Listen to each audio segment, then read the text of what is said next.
And the microphone is on. Sorry, of course, it's just right when you start going and that you have to get that frog in your throat. Or is it a duck? I'm not even sure.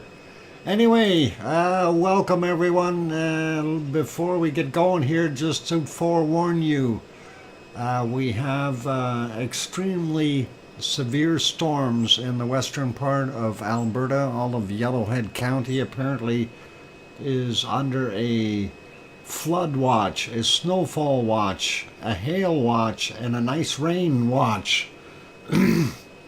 Or warnings, warnings, not watches. So, in other words, it's coming this way, and it is affecting all kinds of areas. Rain is great for you, yeah. Rain is, it's beyond rain. It's snow and sleet and hail and ice rain and a real mess. But it is affecting our internet, just so you guys are aware of it. And if you happen to hear strange things, don't blame me. Mother Nature are throwing everything, Dr. Fox. You bet. That, and if the kitchen sinks start falling down, we'll have to really take a duck. Oh, hang on. Did I say that right? Take a duck, or maybe just duck. Oh boy, where is that duck coming from? That explains the buffering, yes. Actually, since I got home, the internet has cut out 4 times. So, if it drops, there's not a heck of a lot I can do other than keep my fingers crossed and hope it comes back. Anyway, let's get at it. Welcome everyone. Glad to have you all on board. I am DrFox2000, not Dr. Quacker, like what Piggy said. Yeah, please stay safe. I'm hoping to stay safe. And if you happen to hear quacking noises, it's because of all this rain we've been getting. Maybe prepare to capture some footage from the bunny stream of the crazy weather. Well, that is running right now. That too turned off, of course, once the internet drops. John Raper not hearing any quacking noises. And yeah, I hope that most of you aren't hearing those quacking noises. I think a piggy infested my computer with some kind of quacker thing. I'm not sure what's going on there. It just keeps happening randomly at that. Anyway, let's I lost power this morning. Good thing you found it again after half an hour there, C&D boy. It's bad when you lose power. Anyway, Sasha is the first one in today, so Sasha gets the cookies. There we go, before we lose power or internet or something. Anyway, welcome. If you need to shorten the stream, we understand. Well, I'll try to do the stream, Piggy, if it happens to cut out. It's just I'm making everyone aware. It's beyond my control. Mother Nature has decided to do other things. And, you know, for having the whole county, Yellowhead County. And here in Alberta, we have very large counties, okay? And Yellowhead County is extremely large. And to the west. Matter of fact, that's where a lot of the forest fires are, which are no longer being affected. So hopefully we'll see what happens. Anyway, let's get at saying hello to everyone. I like seeing everyone come in here. You're funny, quack me up. Oh, Amelia, I'm sorry, but that's not me quacking anybody up. It happens to be a duck virus, you know, like it's kind of like the bird flu. I guess we call it the duck flu. I have no idea. Okay, it keeps happening. Anyway, let's get at things. I'll start saying hello to everyone. And we'll start out with Brian, Perfectability999, and Sue Hayes is here. Welcome, Sue. I will be lurking. Okay, no problem. And Henry Nelson is here. Sasha, of course, got the cookies. And what is it? Aladra Wells, welcome. And Sharon Stewart is here. Yvonne Kunkel on board. Mars 2028 is here. Sixth Sense Amelia. And I'm glad that we quack you up. Matt and Jen Butzler also here. John Raper is here. Sarah Miles is here. And going up the list looking for other good people that are here. Dan is back in the house. What the duck? Oh boy. Oh boy. Easy on that duck, you guys. That duck is just in there somewhere. I have no idea. I'm going to find him yet. Anyway, let's see who else we got in here.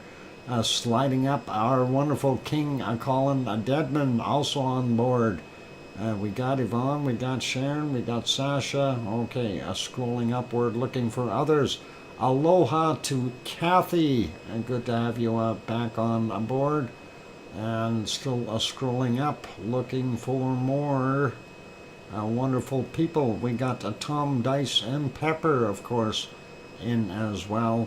And let's see, Henry Nelson is here. Welcome, Henry. Good to see you.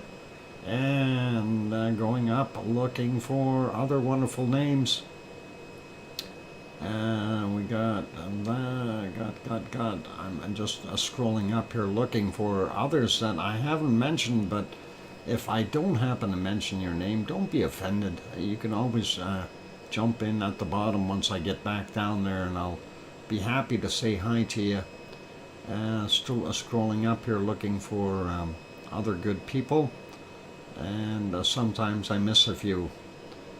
Scrolling too quickly or just not paying attention, and there's a lot of both of those. I did see Gaines in here as well.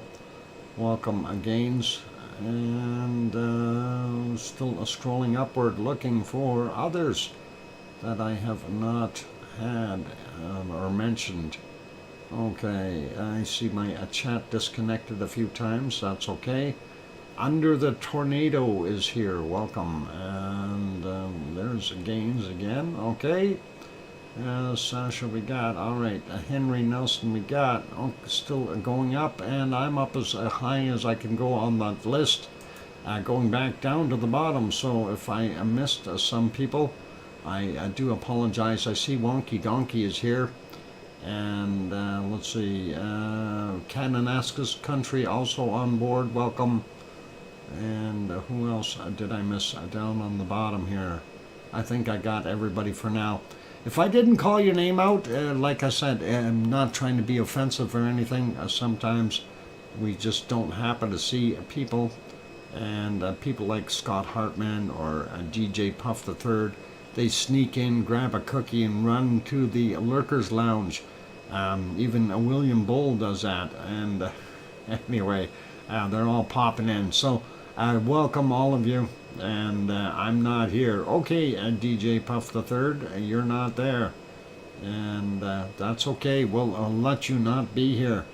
Hopefully you're okay, though. Anyway, I see 40 in the stream, and like I said, for those latecomers, and just letting you know, because of the extremely severe weather to the west of us, we may not have internet completely here. So hey, wow, Scott Hartman throws in a 5-pack. Scott, thank you very kindly for gifting the 5-pack. Gifted a 5. There we go. And congratulations to Robert Frary and LOL Gemma Super Kitty 2, Dave, and Maria Rosalio, what is it, Lilo? I hope I said that right. And SPC Foundation Explained, as well as Klaus H. Haven't seen Klaus for a little while. Maybe he'll pop in now. And yeah, that is awesome. And congratulations to those winners, and thanks again, Scott. All right, let's well, get on with things that we're looking at on the screen. Obviously, let's get rid of that big banner. And you are watching that Southwest event nicknamed Puka, and that is in the Helima Umaru crater, and of course that is in the Kilauea, the volcano. So it's doing a fantastic job. It's continuing to go, and we know that it is just working away, so pretty awesome looking. Debbie Brady also here. Welcome, Debbie. And anyway, Helima Umaru crater doing a fantastic job. I was watching it, or trying to, as they were panning around. There we go. They did pan it over in the top portions. And again, I need to see if my mouse is working. No, it's not. We'll hit OK. All right, up here, what we used to refer to as the toe is filling up quickly, and we can see how much lava has already poured into there, as well as the edges here of the West Lava Pond definitely taking a big hit. We're seeing the lava flowing in here in very small streams. I know I went back a little bit and we've seen it a little bit more. I'm just trying to find a spot here where we can see it a little bit more effectively pouring in there. I know this morning it certainly was. It definitely looked a lot different. Let's see if I can just get onto there. Maybe right around here, something a little bit earlier. Anyway, yeah, overview shot. That's actually pretty good. You can see it right there. There's our West Lava Pond. There's the streamers going into it, and the other streamers, of course, going into the toe area. And kind of nice to see that lava glowing all over the place. It has subsided a little bit, and you can see this area is starting to really build up as far as height. Yvonne Kunkel says, okay, I'm going to sleep now. Thanks for another great stream, mods, Dr. Fox, mods, and lavaliers, lava family, and I've got the hiccups, but that's okay. And have a great day and night. Okay, Yvonne, you be good, and take care of yourself. Stay safe, and hopefully we'll get some volcanic action from you. So take care, and be good for now. And don't get too wet. Anyway, we're zooming back into, we'll see if we'll get back over there, our wonderful Helima Umaru crater. And that's what we've got on the screen there. Yeah, it's a ducky situation, Sasha. Anyway, that is what we were looking at. And then, of course, this is the one of the shots they're looking at, the overview, if you will. And, of course, it's raining there, so it's causing all kinds of eerie views, if you will. Southeast Lava Pond area. Central event over here, and then of course all this steam.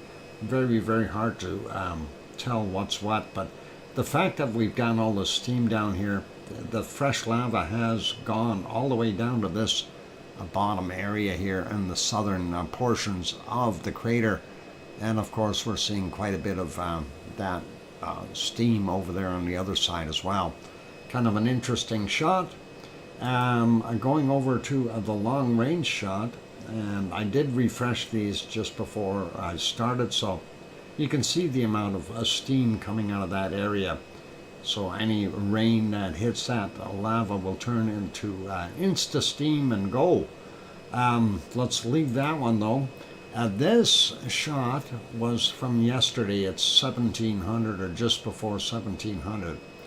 And the reason I kind of left it on the screen was you can see the outflow we had, as well as the, this is the West Lava Pond, and you can see where it was flowing into it, and then the toe area right behind it.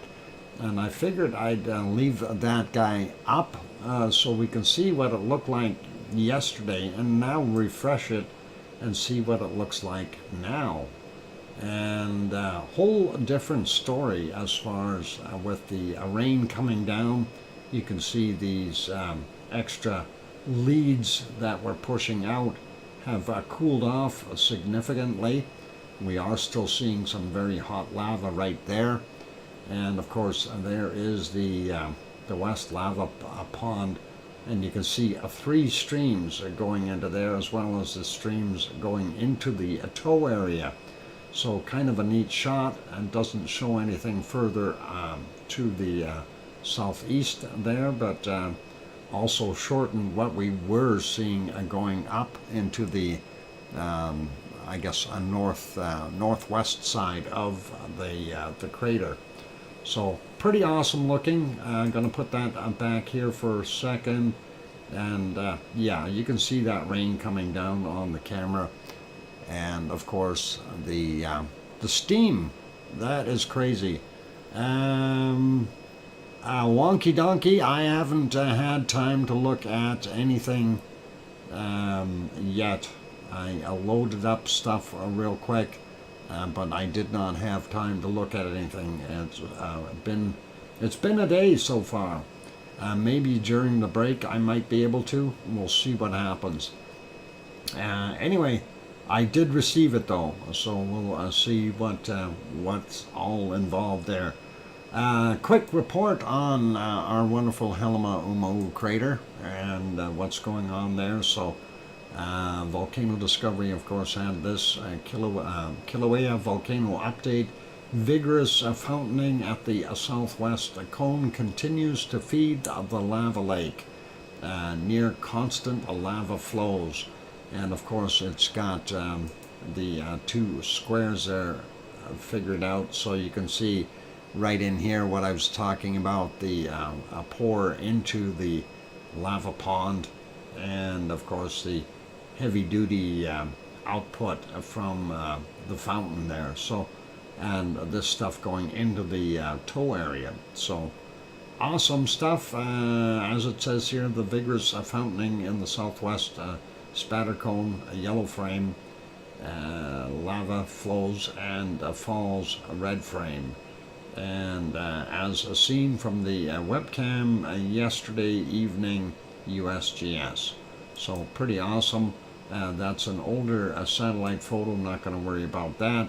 The intensive effusive eruption within the Helma crater persists. The strong fountaining from the southwestern spatter cone continues to feed the far southwestern portion of the lava lake by ejecting hot, fresh, and glowing lava spatter fragments up to perhaps a few tens of meters in height, and some ejecta being thrown way higher and further. So I guess it's been building up a little bit more.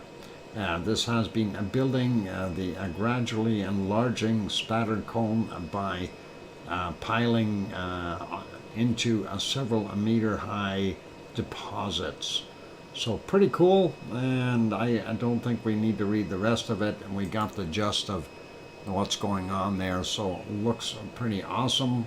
Let's leave that guy be and get back to the real photo there. And of course, with that, I guess we call it steam or fog or whatever else you want to call it. That's kind of what we're seeing. Not so good for us. Anyway, let's leave this be for right now, and we will go over to our next destination, and that will be Iceland. And I'm trying to locate Iceland. It's going to be interesting trying to see where I left it. Why am I not seeing Iceland? That is not Iceland. That is Samaru. Let's see, there's Iceland. Behind my Pepsi glass. No wonder I can't see it, darn it. You'd almost think that there's something else going on here. And, somebody let the duck out again. Oh, God. I hope that thing stops doing that. Anyway, let's switch scenes and go to, there we go, over to Iceland. And there we can see the city of Reykjavik, and of course it's doing its thing. It is 23:40 at the present time. Let's go back about 10 hours just so we get a better peek at their day today. And let's see if that'll make it. Come on, there we go. All right. That was earlier. It really doesn't look that much different other than being just a slight bit lighter. That is from 1:43 in the afternoon there, or 13:43. And that is what we were seeing. So not bad, but you know, typical Iceland weather. A little bit of rain, a little bit of a cloud, or a lot of cloud. Anyway, I'll put that one back on live, make it smaller. That, of course, is from the Perlin Center, as well as this one. And let's see, that is live right there. We do see a little bit more of a sunset happening. That's pretty cool. But let's go back that same 10-hour mark, have a quick peek. Don't knock over your Pepsi. The thing we don't need to waste a Pepsi. No, not allowed, not in this place. Anyway, lots of rainy conditions there for this area. At least it's very noticeable. You can see the runways are wet. No visibility of Cape Lear in the distance, and I think in general just not that great of a day for them. But hey, typical Iceland weather. Not going to worry about that. Hopefully it'll clear up for them in a day or two. Let's make that one smaller. We'll get out to the Reykjanes Peninsula, and ooh, nice. That is a little bit better looking, and I like what we're seeing. So that is the Reykjanes Peninsula. This road here, of course, leads over to the lighthouse, and we're not too far away from that lighthouse with this camera. There you can see the primary geyser vent that is pouring out. It's steam. In the background, you can see some more steam right there. That is the other power plant and the Blue Lagoon. So that's in the background. You can actually see the top of Ragnar right in there. So that is awesome. And of course, this is the steam-powered geothermal power plant there. And that is pretty good looking as well. If we go back that 10-hour mark, and I'm just curious if they had that bad weather there too. That's about 10 hours. Yeah, we couldn't see anywhere near as much at that point in time. How come it switched quality? There we go. Let's put that one back on live though. And that is not a bad view right now. During their sunset, and you got to remember it's just about midnight there, so that is what we're seeing. Another 13 minutes and it'll be midnight. Pretty awesome. Let's take a look at the other views. I'm going to close this one or make it smaller anyway. And this is, of course, our wonderful Katla. Katla is supposed to be in the background here. We are not seeing it, but let's go back about 10 hours or so. I don't know, 10 hours may be too far. It looks pretty bad at that point. We'll go back 8 hours. I think that might be a little bit more suitable. And you can see just a little bit. Ooh, we got a bad. I got to reset everything, I guess. Probably because we dropped an internet. I see my bit rates are going way high here, so. And now dropping. So roller coasters on our bit rates. If we see a little buffering, we'll know what's going on. Anyway, you can see some of the ice. Obviously, you can't see the whole thing. And that is Katla back there in the ice pack. And of course, we are looking at it from the viewpoint here. It looks not so bad. If we put that back onto live, that's the current shot. We'll make that one smaller and carry on here. This, of course, is the other stream we've got to look at Katla. And nope, not going to work. So we'll leave that one out. Going to put it back here and Sue, welcome back, and we will put it on the harmonic tremor charts. So a rumble chart, if you want to bring that up, and we'll refresh that, make sure it's current, and there we go. So nice to see. We definitely have a magmatic uptick right happening in here. Love seeing that. We also are seeing a little bit of that seismicity gaining ground again, and still a lot of tiny quakes in here, little tremors showing some movement of some sort, and we see a few spiking up and through our stuff, so possibly some tremor stuff happening there in our Fragedalfjall area. We'll have a look, and let's go up and take a look at Grimsey. No, not, yeah, Grimsey, no, Askja. How about Askja? That's what we're going to look at. Askja. There we go. We see Askja pretty steady with its magmatic or purple frequency here, and we do see our seismicity, the green one, has dropped way down and hiding behind the tectonic, which is the blue one again. So we are also seeing a bunch of spikes in there, so likely some more little quakes in the area right around Askja. Let's take a look at the next ones. Askja kind of sorta in the middle of Iceland. Not really, but you know, we'll use that as a center go-to point for now. Next one will be Grimsey, if the chart is working, and no signal from Grimsey at all. Hasn't had one for 1, 2, 3, 4, 5, 6 days. So that is broken. And ooh, somebody went and over and finally gave the Grindavik one a kick, and we do have a little bit from Grindavik. Grindavik, of course, to the southwest of Fragedalfjall.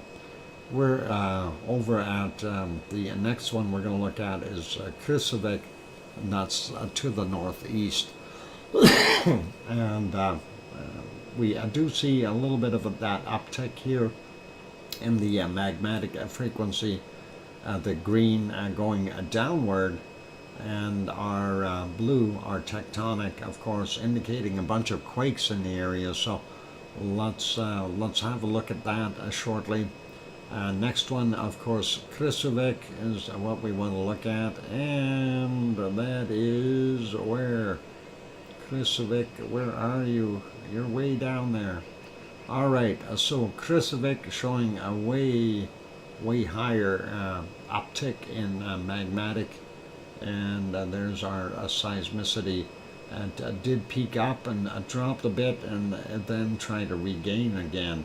And of course the tectonic kind of followed suit from what I see. So likely just basically tectonic plate movement. What awesome show, Dr. Fox. Niceness. Niceness? No, niceness is always nice. Yeah, quack. Okay. Anyway, let's continue on here. We're going to see what else we've got. So, Fragedalfjall is what I'm going to set it back to. And then we'll have a quick peek at the earthquakes. So, that is there. We've accomplished that. Let's click on this button. There are our earthquakes. It looks like we've had 59 quakes in the last 24 hours there in Iceland. Let's start working on them. And of course, there's our Reykjanes Peninsula. And it looks like we've got a swarm happening out here in the water. We'll start out with the bigger one, a 2.24, 10.6 kilometers down from a 1520. Then we got a 2.2, 8.5 kilometers down from a 1520. 1525, we had a 1.37, 10 kilometers down. Then a 1.4, 10.5 kilometers down from 1902. 1.5, very shallow in comparison, 1.1 kilometer down from 1949. and the 1.3 just about on LD Island from 1919, and that's a 1.5 kilometers down. Moving over a little bit, of course, the lighthouse is over here, and that camera location is roughly around there. And the primary geyser vent is about here. There's the power plant on the other side, but you can see the buildings, so gives you a little better perspective as to where you are. Anyway, 0.26, 7.4 kilometers down, 2:26 this morning. We got a 0.57, 5.3 clicks down, and that is from 4:24 a.m. 0.27, 4.7 kilometers down, 7:31 this morning. And from 14:56 we had a 0.29, 5.4 kilometers down. There's the town of Grindavik, and of course that is the Blue Lagoon here, and the other power plant that we've seen steaming off in the distance. Not seeing too much else there, and of course this is the outline of our Erupción, and of course we have a bunch of quakes that were shaking the area up, so don't know which ones. Anyway, this one here so far, that is Ragnar's location, and this is our wonderful Siggy Fisher. We do have one quake in the area from 10:50, a 0.11, 3.6 kilometers down. And of course that sensor, and I'm trying to I want to get the sensors marked. There you can see the sensor. This is where the actual sensor is located. This is Miradalier Valley, and then you just go up a little bit further to the north, and that is where that is located. So if we see more over here on the Krusavik side, that's likely what caused our movement. 0.08, 5.2 clicks down, 7:27 this morning for the Krusavik area. There's Krusavik. And 0.73, 5.1 clicks down, 12:22. From 14:33, a 0.58, 1.1 kilometer down.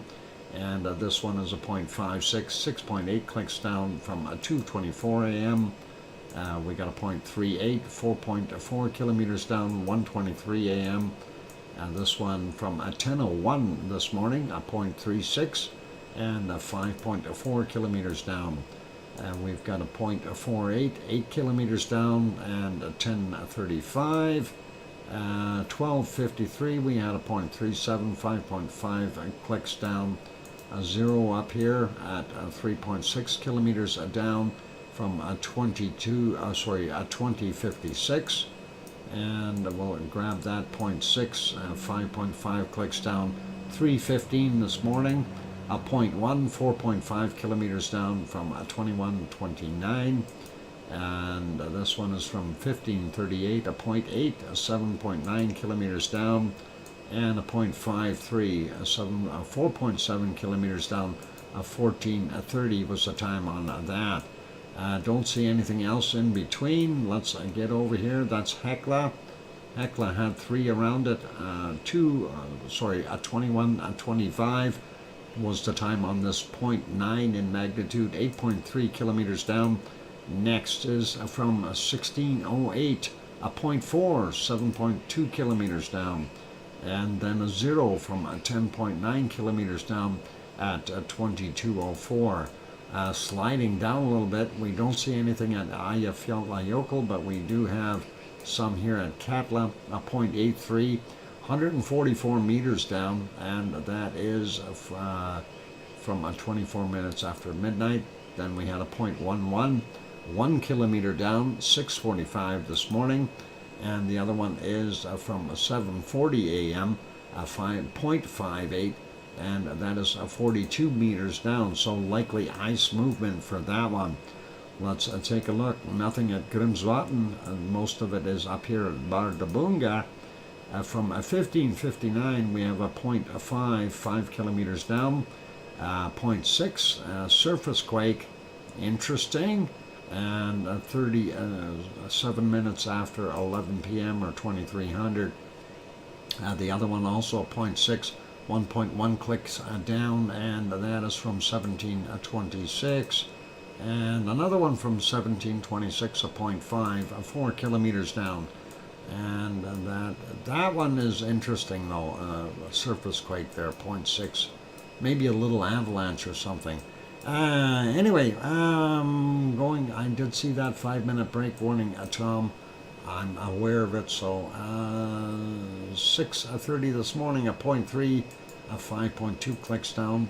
We've got a 0.9 in magnitude, 2.4 kilometers down, 1612. 0.03, 5.5 clicks down, 5:17 this morning. A 0.25, 4.8 kilometers down from 1521. And from 1436 we had a 0.67, 3.8 kilometers down. And let's get rid of these real quick. Well, maybe we won't. It is break time, so, well, maybe we will. And we'll look at them anyway. They're all very small. I'm just going to cruise across them to see the depths. And yeah, they're all around that 5 kilometer mark. And this one's a little deeper. And that's from 1231, 0.75, 6.7 kilometers down. The other ones seem to be right around that 5 kilometer mark. Let's not worry about them. Getting these two as well. 0.08, very small, 6.7 clicks down, 6:23 this morning, or sorry, 32. And this one from this afternoon at 2016, 0.9, 7.1 clicks down. We'll come back after the break, and we'll get the ones here just south of Herdebreit, and we'll go from there, and we'll catch that guy as well. So don't go away, guys. We got a few more of those to do. Actually, after the break, we're going to do bacon seeds. So, yeah, one of my, AWOL cats are home. Oh, which one came home, Piggy? Just curious which one made it back there. Anyway, for those good people who are here, if you're enjoying the show, please do hit that like button. Oh, Marmaduke came back. Okay. And while we're just looking at this, you can see the lava flow into the crater, or into the west lava pond there at Helma. Pretty good.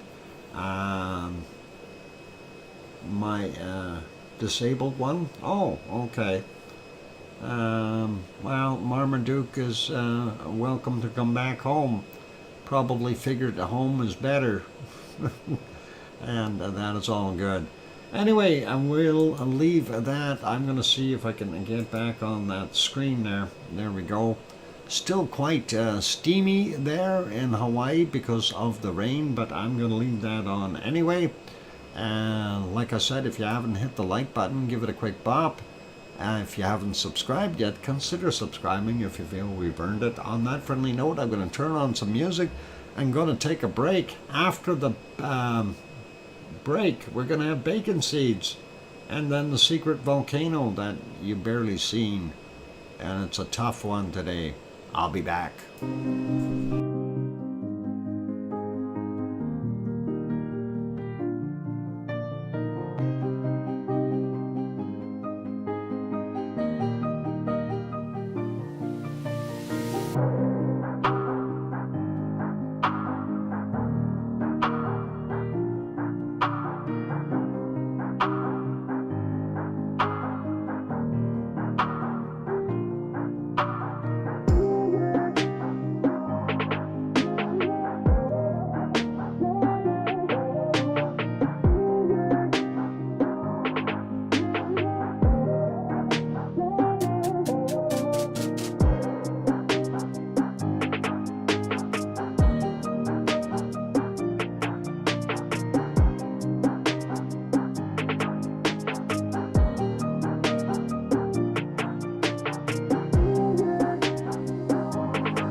go. The microphone is back on, and I hope everyone is still hanging in there. I did see the bit rate going up and down a little bit. I hope everything is okay. Oh, jeez, there's that duck again. Thank you for the welcome backs from Mars 2028, and Piggy saying welcome back, Daddy. And thanks, One Fish, and John, and Sue, and DJ Puff the Third waving. All right, and thanks, Henry, as well. And Judy M, welcome. Good to see you. As thanks also to Sasha there. All good. Wonky Donkey saying our poor Doc was climbing a ladder. Unfortunately, at the top of the ladder was in the flight path of a duck. I didn't even see that duck. Oh my God! It's here. And Sharon Stewart says, "I hear you." Okay, there we go. All right. I do have to have a drink of Pepsi though. For some reason, my throat is just not doing well today. Didn't have to talk that much actually, so I'm wondering why. Hang on.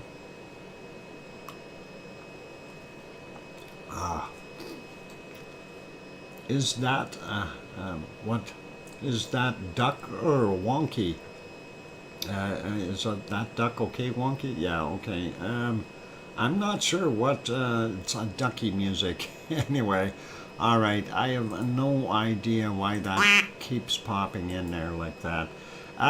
We do have bacon seeds. Let's go have a look at them. Sounds like it might be time for a game of Duck Hunter, Dr. Fox. Oh, possibly. Let's go over here and eat some spaghetti. Anyway, that was the last one from yesterday. A lovely bacon seed, and you can see how that guy is enjoying his Ichiban noodles. So pretty cool. Anyway, Piggy sent us some more, and there we are. Piggy is sending some more wonderful shots, and let's have a look at them. Is it lettuce season? Let us be happy and eat that. Oh, I know. That is just a bad joke. Oh boy. Anyway. Next one. Here's another one at the dinner table. At least this one pulled up a chair and is actually doing it right. No cutlery though, but that's okay. It's a fruit plate of some sort. Looks yummy. And I don't mind that. The duck is fine. Okay, good. As long as the duck is okay, that's all we need to know. Next bacon seed is this guy. Here's a chef, and the chef is cooking up something nice. Oh boy. Anyway, vegetarian and Piggy. Yep. Looks like rice with peas. That's interesting. I wonder what else is in there. Maybe a chicken stir fry. Oh, hang on. Maybe it's duck stir fry. Wouldn't that be interesting? Anyway, let's continue on here. And I think we might have seen this guy enjoying that truffle-like thing that is there on that plate.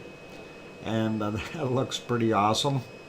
Let's see what else we got. Next one is this one. More salad eaters. What's going on? I guess they're trying to make us hungry. Anyway, awesome. And got his salad bowl, so chomp chomp. It's summertime, yep. And here's a cuddly little fella. Now, you look at that, and that a pig looks like he's absolutely enjoying being hugged and coddled there. So pretty good. Yep, little guy, and nice eyes on him, and a little smile, and feels real good. And let's get on to our next bacon seed. And this is a basket full. They're basket cases. Oh boy, what are we gonna do with basket cases? Oh, okay. There's the answer from our duck, I guess. All right. Feeding time. The little guy is getting a little bit of extra nourishment. The bushel of piggies. Is it a bushel? A full bushel? We don't know.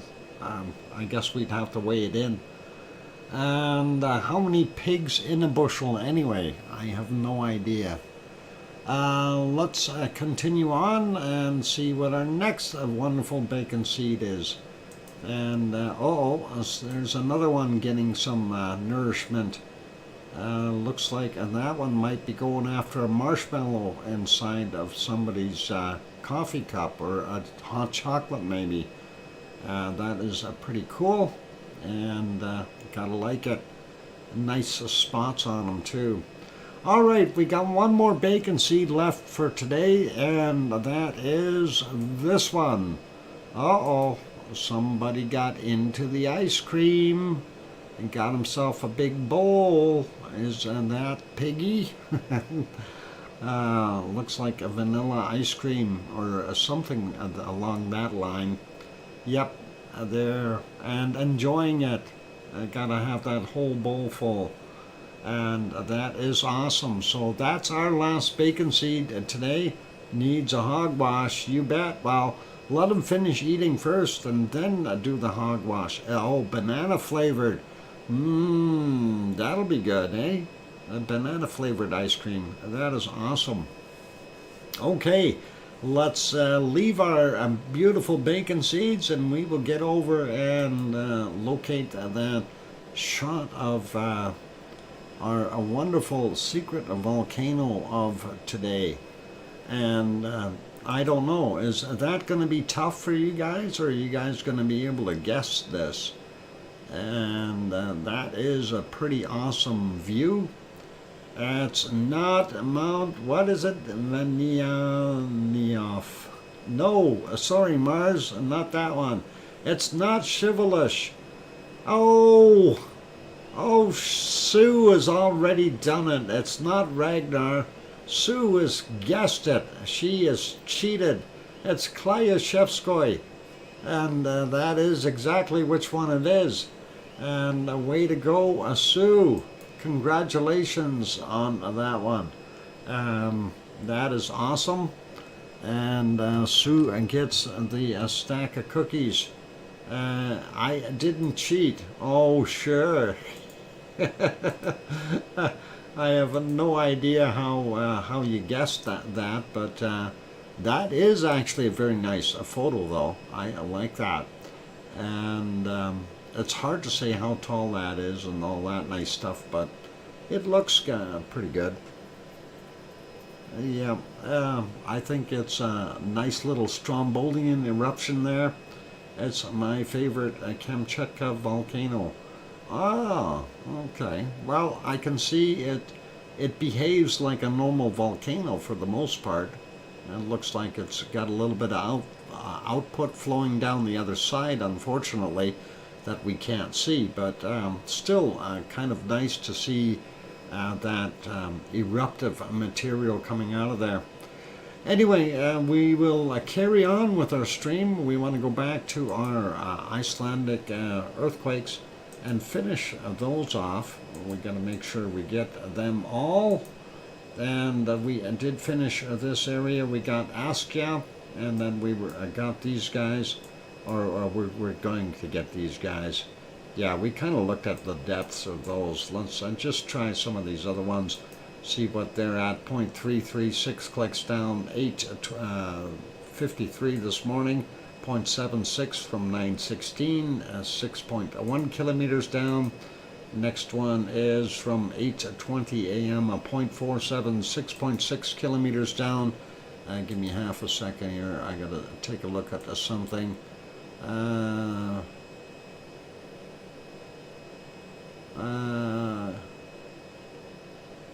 Okay. Okay. All right, Piggy, you take care if you're going to pop out for a bit. And good night, Piggy. You take care of yourself, okay? That is more important than doing the stream. Anyway, rest well and try to get yourself in a comfortable position so you don't get that pain. Anyway, looking at this, that of course is here, the bright right there. We do have that 0.77 I wanted to look at, 3.7 kilometers down, 1648. Moving up a little bit more, very small ones, 0.15, 1.2 kilometers down, 1503. 0.08, 4.2 clicks down, 806 this morning. We'll grab this one since he's all alone. 0.51, 10 kilometers down, 737 this morning.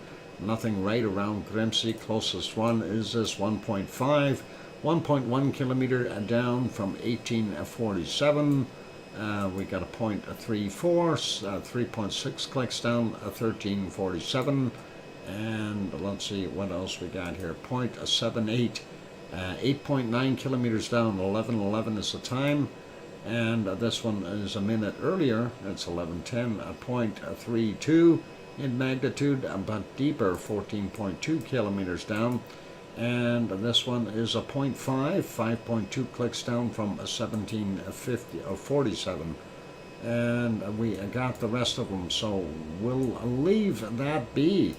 That's it for Iceland's earthquakes and stuff. And you know, we take a look and see we're getting pretty busy down here again. So is there something moving or happening, or do we have some kind of a magma intrusion? I'm hoping we do.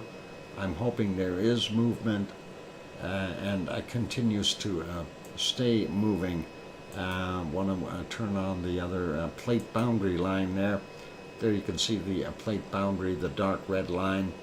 And of course, when we zoom into a Fagradalfjall, there it is. It's actually a Fagradalfjall is right cut through by half of it is, or 2/3 of it is in North America, and the other portion here is in Europe.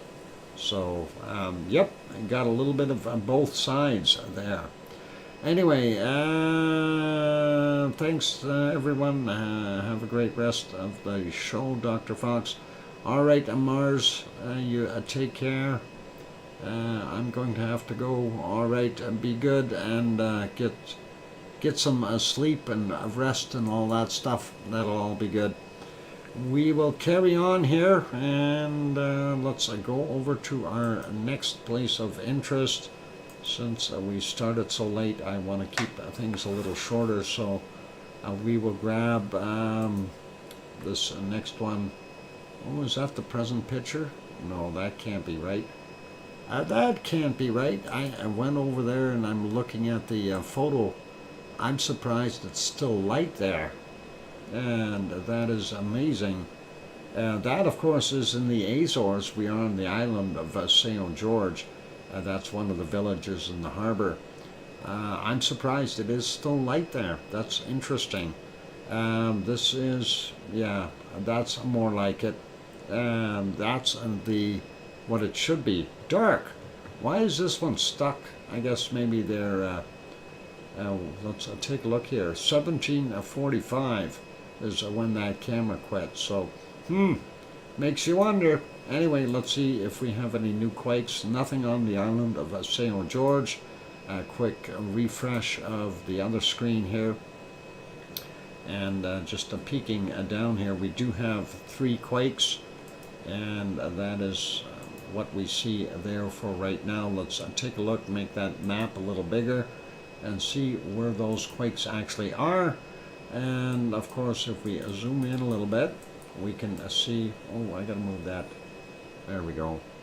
Hang on, why is that looking so funny? There, that's better. Now we can see it. There we go. So this one from 1.9, 7 kilometers down, that is over on the island of Terceira, and right beside the volcano, came in at 1028. There's a Pico Island over here, and Pico here, St. George here, Fayal Island there, and down here is What is it?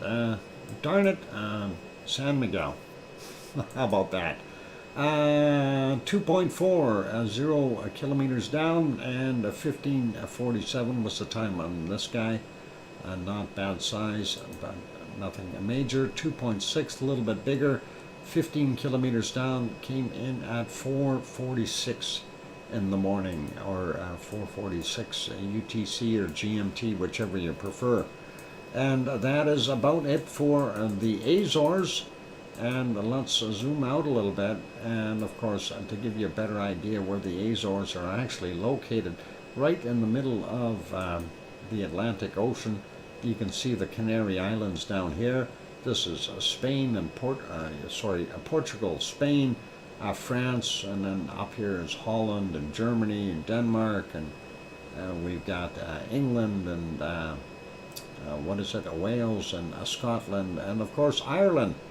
And then over here on the other side we've got Newfoundland and Nova Scotia with a Sue waving at us from Cole Harbour. 2-minute warning, thanks Tom. And up here we see a little bit of Iceland, awesome, and Greenland. And let's leave it as that. I'm going to leave it right there, that way I can find it again. And I'll leave that one there. I'm going to go switch, I wasn't going to do that. Switch the wrong spot. Let's see, I want to go to Popocatépetl, but you know what? We're going to go and take a look at that after the break. For right now, I'm going to put you back over to our wonderful Helima crater. And let's see if we can get on there. There we go. Lava. Hot, fresh lava. Why is that still up? Gotta make that go away. There we go. Alright, don't go anywhere. If you haven't yet hit that like button, give it a quick shot. That'd be really awesome. Also, if you have not yet subscribed to the channel, Dr. Fox, is the storm on your doorstep yet? I don't know how fast that storm is moving to the east. I'm going to actually check on that. And no, we don't have any ducks. There are no ducks here. Oh my God, there's ducks here. Doc is in the eye of the storm. No, I'm not in the eye of the storm, C&D boy. We are not bad here, so I'm happy it's quiet. I'll be back after the break though. Don't go away, keep smiling, and here's some music and maybe the occasional duck sound.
And the microphone is back on. Welcome back, everyone. I'm your host, DrFox2000.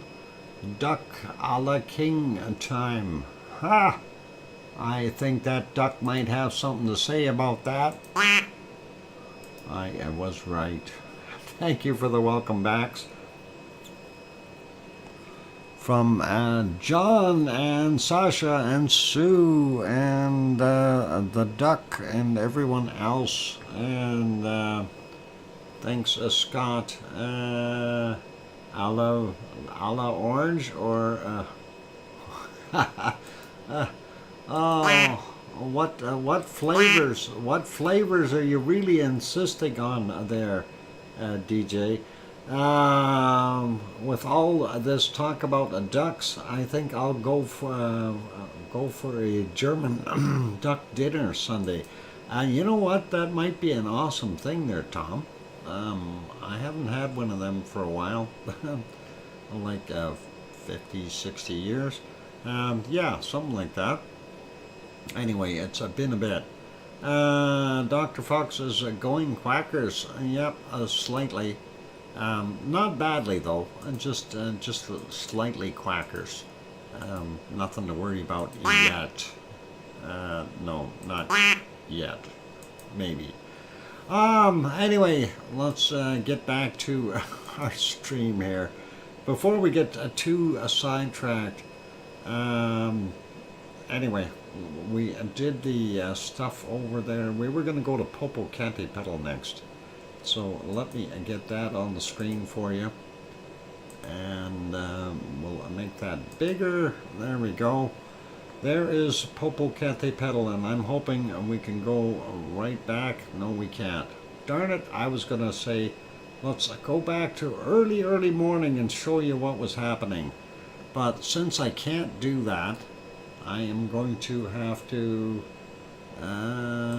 maybe load a video file from this morning, and I'm in the wrong spot.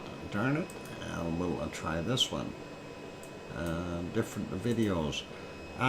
This, of course, is from much earlier this morning, 4 something. It was actually cooking pretty good.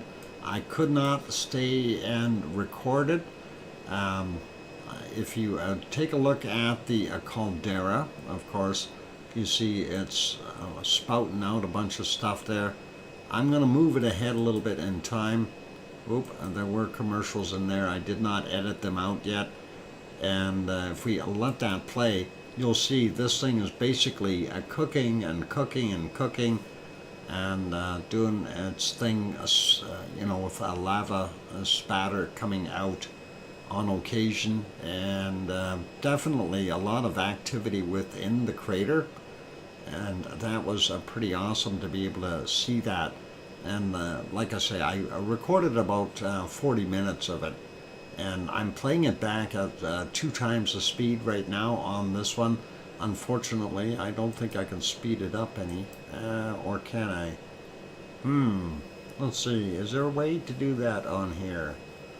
No, actually there is not, unfortunately. So, yeah, there's some more of that wonderful spatter you can see as it's popping up and down.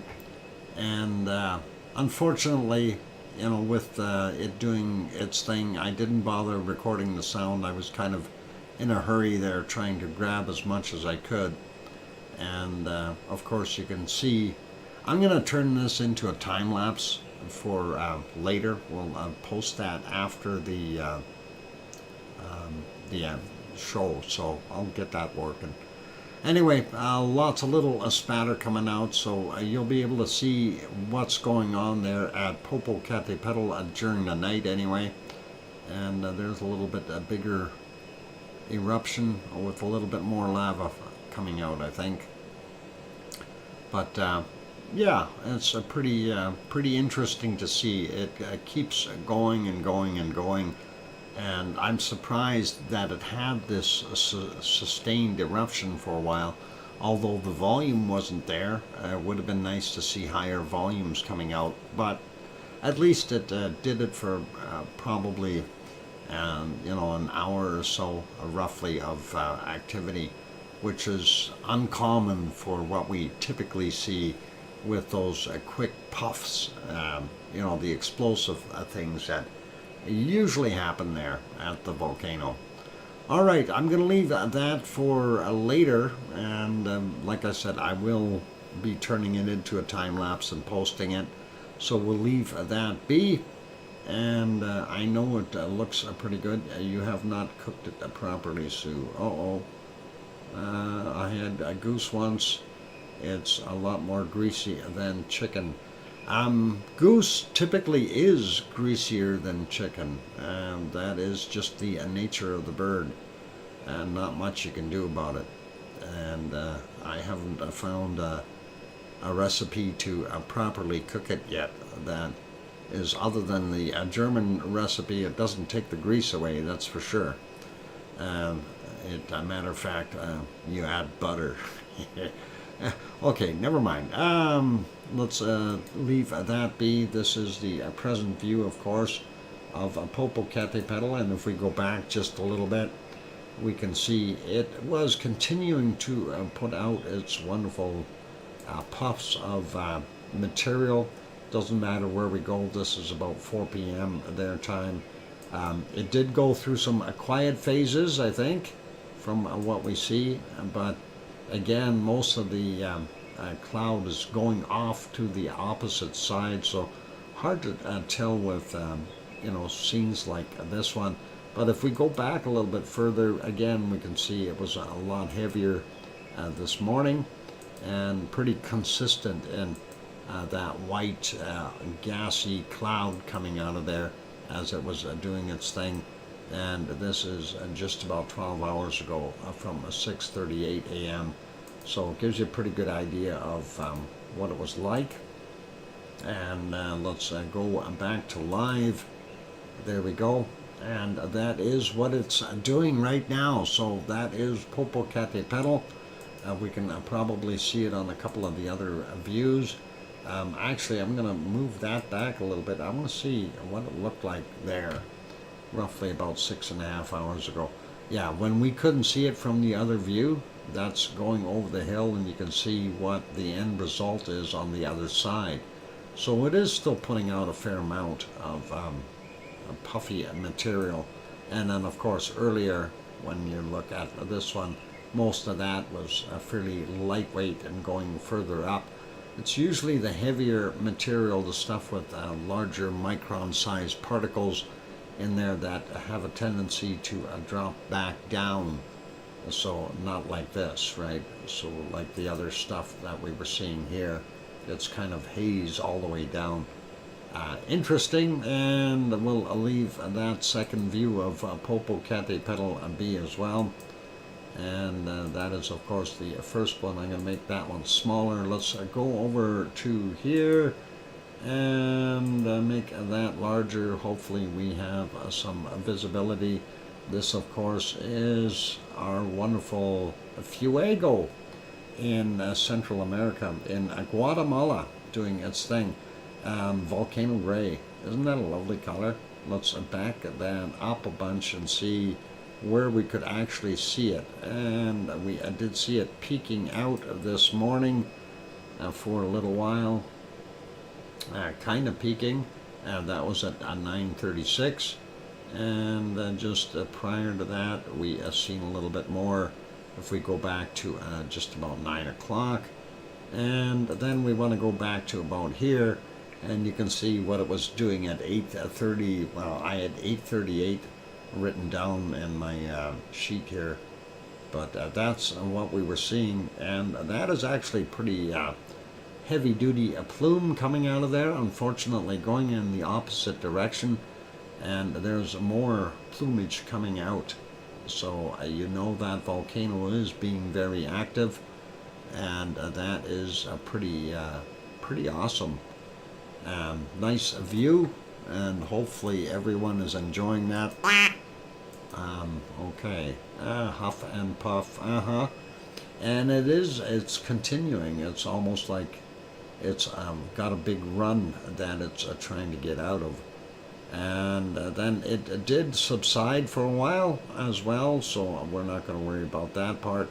But earlier morning, I didn't see anything really crazy coming out just before I left for work. And a matter of fact, they had just killed the other stream and started the new one. So that's what they did there.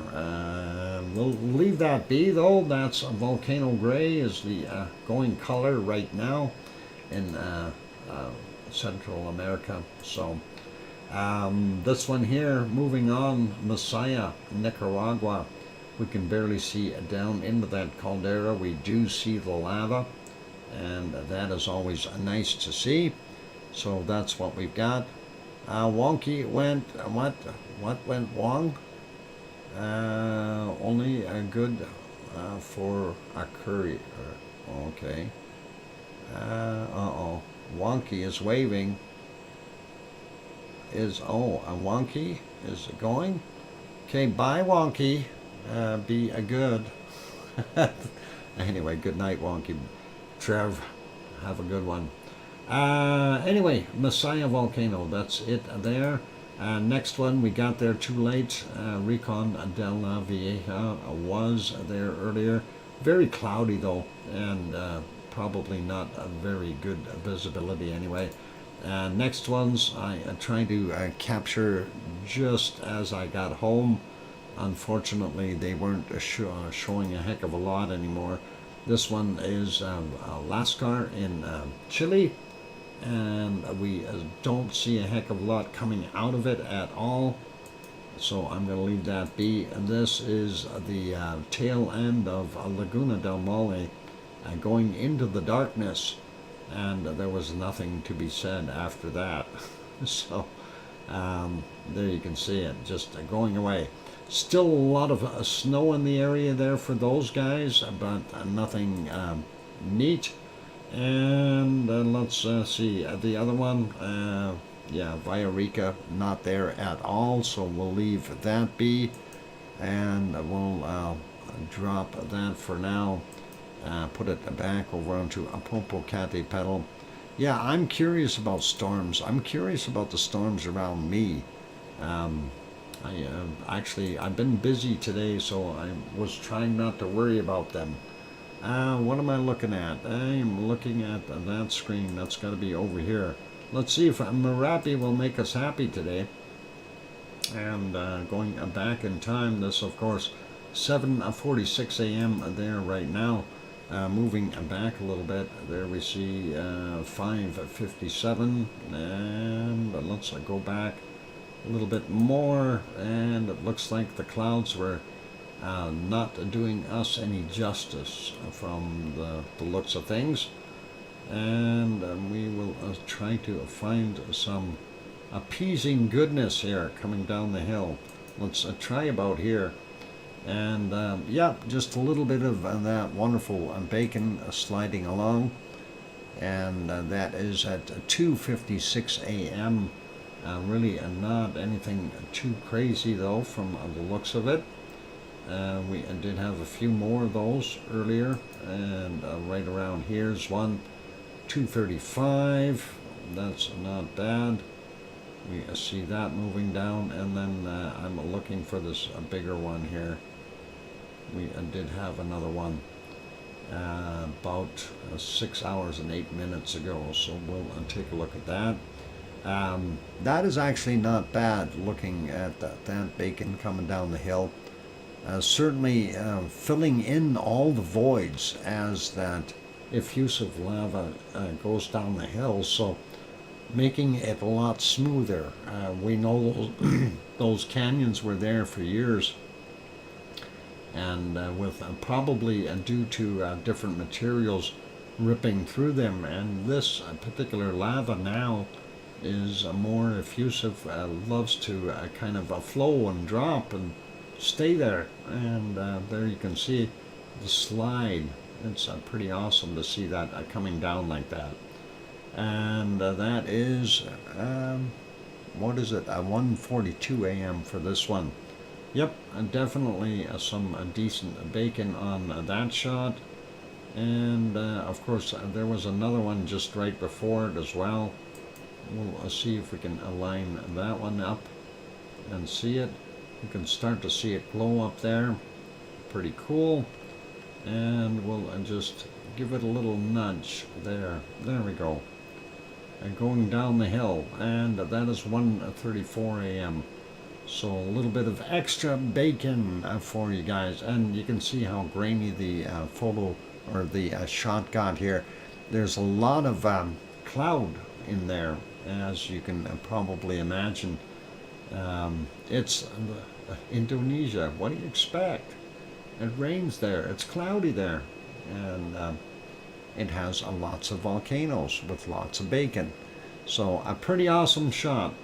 I think what we'll do is, on that friendly note, we will leave our wonderful Merapi in central Java, and we will head over to our next one, and that will be Mount Ruapehu.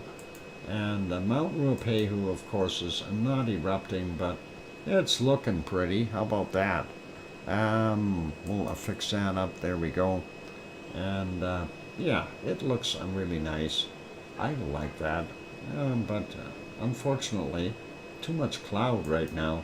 Let's back that up a little bit. 45 minutes ago looked a little more pointy, as we can see the tops. Looks like that cloud stuff is coming in from the left, going right.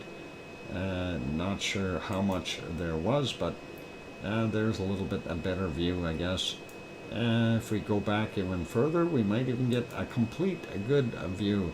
Well, the sun's at the wrong angle, unfortunately, but we know how much snow was up on that wonderful Mount Ruapehu, and let's see if we go about here. Does it show better?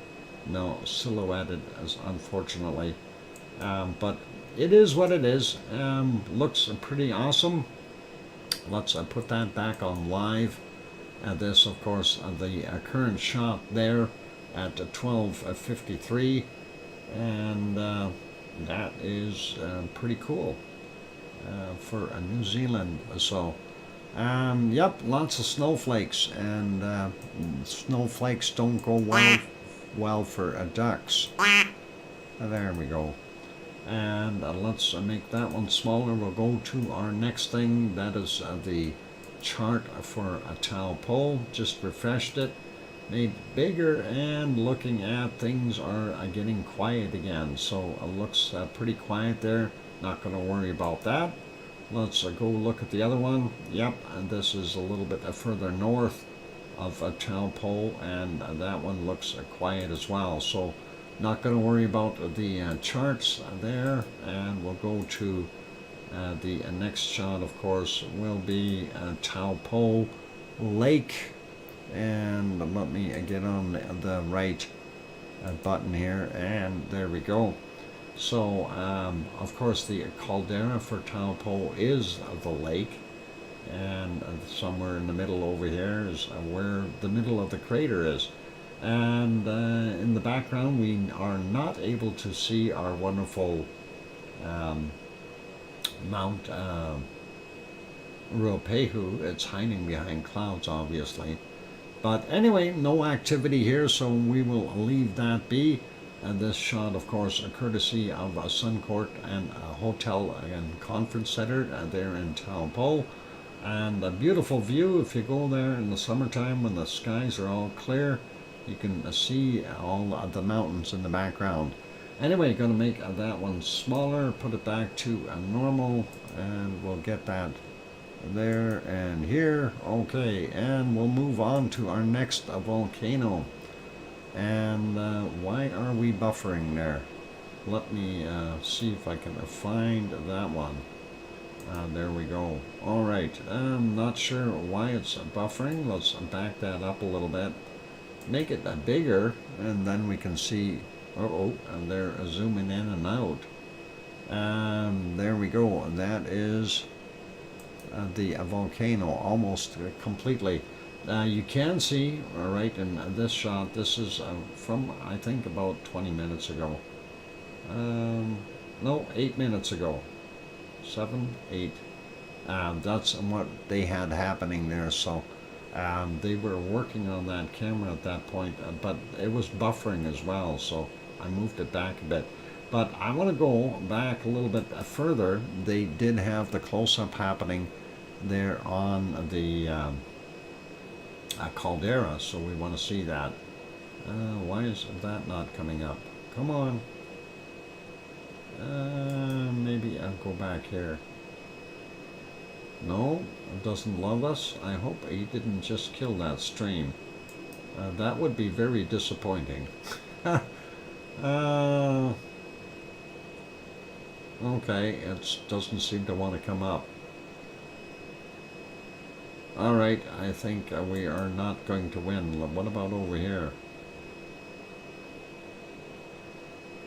Oh, come on. Just when there's nice lava, it doesn't want to show. Alright, and we'll put it back to live and see if that fixes it.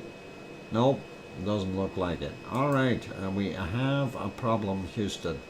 No Semaru today. Let's carry on. Let's go over to this one. Oh, I better check my internet. This is also not working so good. Alright, started streaming 4 hours ago. Alright. Thanks for tuning in. Oh, they quit as well. This was our wonderful Mount Mayon volcano, and of course, no, they're not showing me. Okay, there we go. What did it look like earlier, though? I want to see lava. There we go. All right, so this is Mayon. Let me get that a little bigger or better. There we go. That is the lava flowing down Mayon right now, or at least about 3 hours and 8 minutes ago. And let's see if we can find any of that other stuff. It was a little bit with cloudy up there for those guys, unfortunately. We did see that cloud in the other shots from the daytime. Anyway, you can see the lava was dispersing in 2 different patterns there. And I'm trying to see if we had better picture. I'm just popping around here a little bit. There's a little bit more lava flow, but not really the greatest of visibilities. Anyway, Mount Mayon doing its thing, and we'll leave it be here, I guess, for right now. There's a little earlier, you can see it flowing off in a slightly different angle. Pretty cool. Anyway, we did have the report for Mayon, and that is from volcanodiscovery.com. First off, that nice photo is pretty awesome. 2 lava flows branches are traveling over the, what is it, is Maisai and Abanga gorges. Maisai and Abanga gorges. I don't know which one's which, but pretty awesome photo. And let's see, there is a different photo. That's a Krakatau.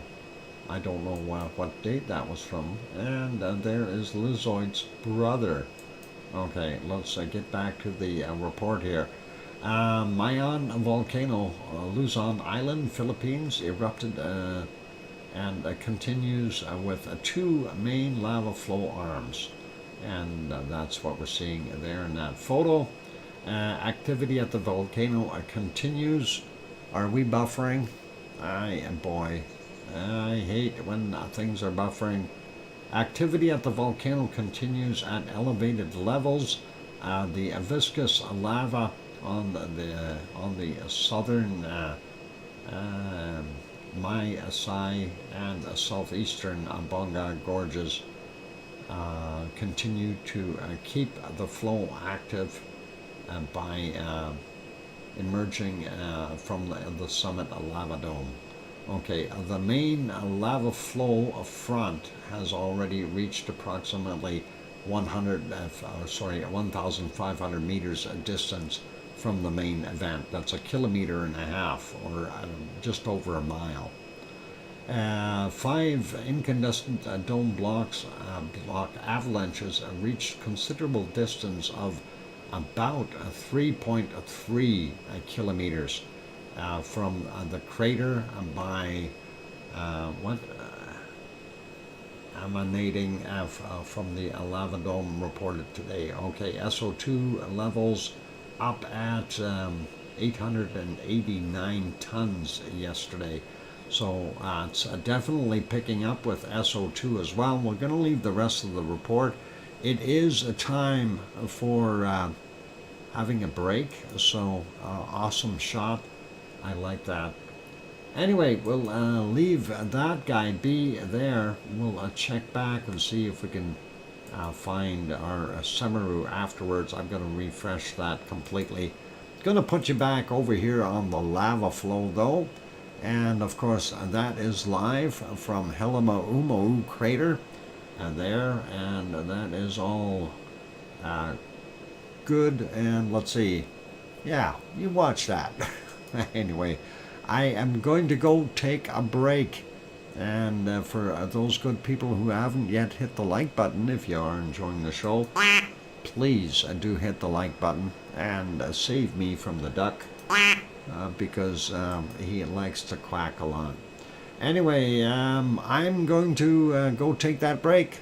Don't go away. Keep smiling. I'll be back in 5 or 6 or 7 minutes. And here's some music. Thanks.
And the microphone is back on. Welcome back, everyone. I'm your host, DrFox2000. You're watching a VolcanoX live stream. For those who are joining, you are seeing the southwest vent there within the Helima crater, and it's doing a beautiful job.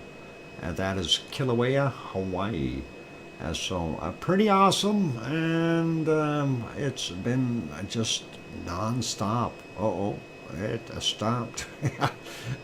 I better not say non-stop anymore. I see my bit rates are going sky high and dropping, and at least they're staying up on the upper side of things. So if you do see buffering, it's not my fault. It's the interweb. We do have some pretty heavy-duty storms out to the west. Anyway, I will leave that be. I did look at the radar here a few minutes ago. It wasn't that bad out there anymore for those people in the west. But we're going to take you off of this Helima and we're going to go back to Semeru. And there is the shot for Semeru.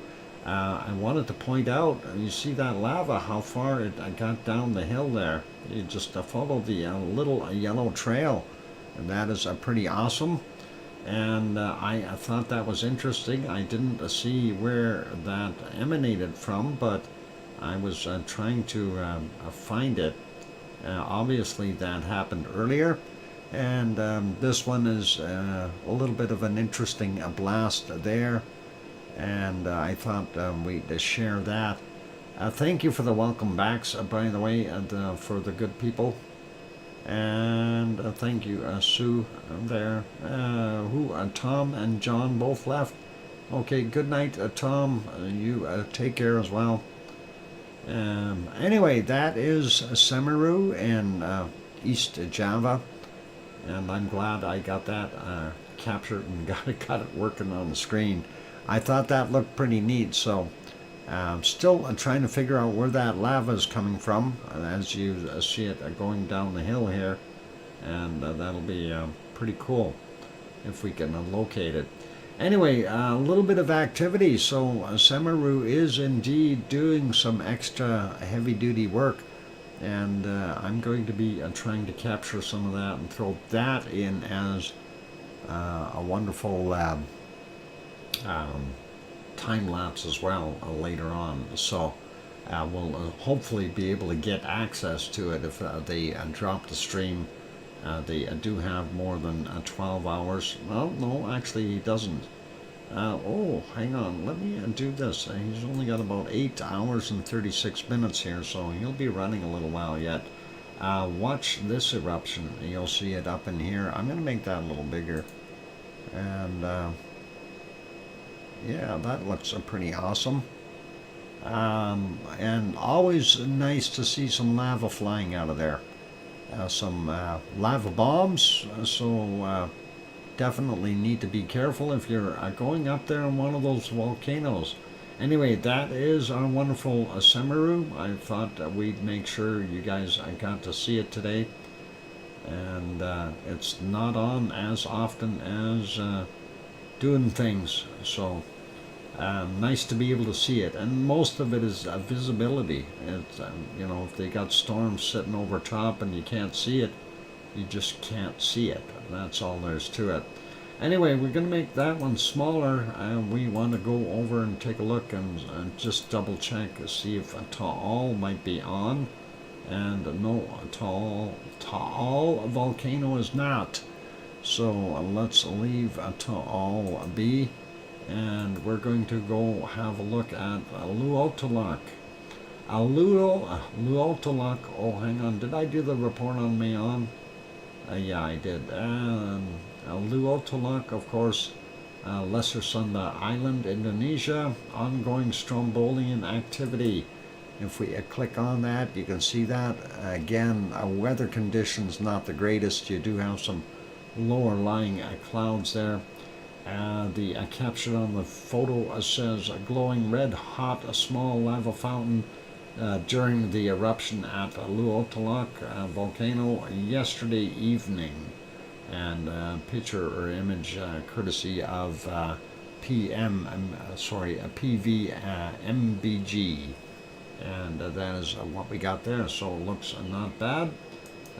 Anything else in there? There it is from the air. Luotolak from Volcano, Lesser Thunder Island from, that's on the 17th is when they took that photo, and definitely worthy of looking at. That's a nice shot.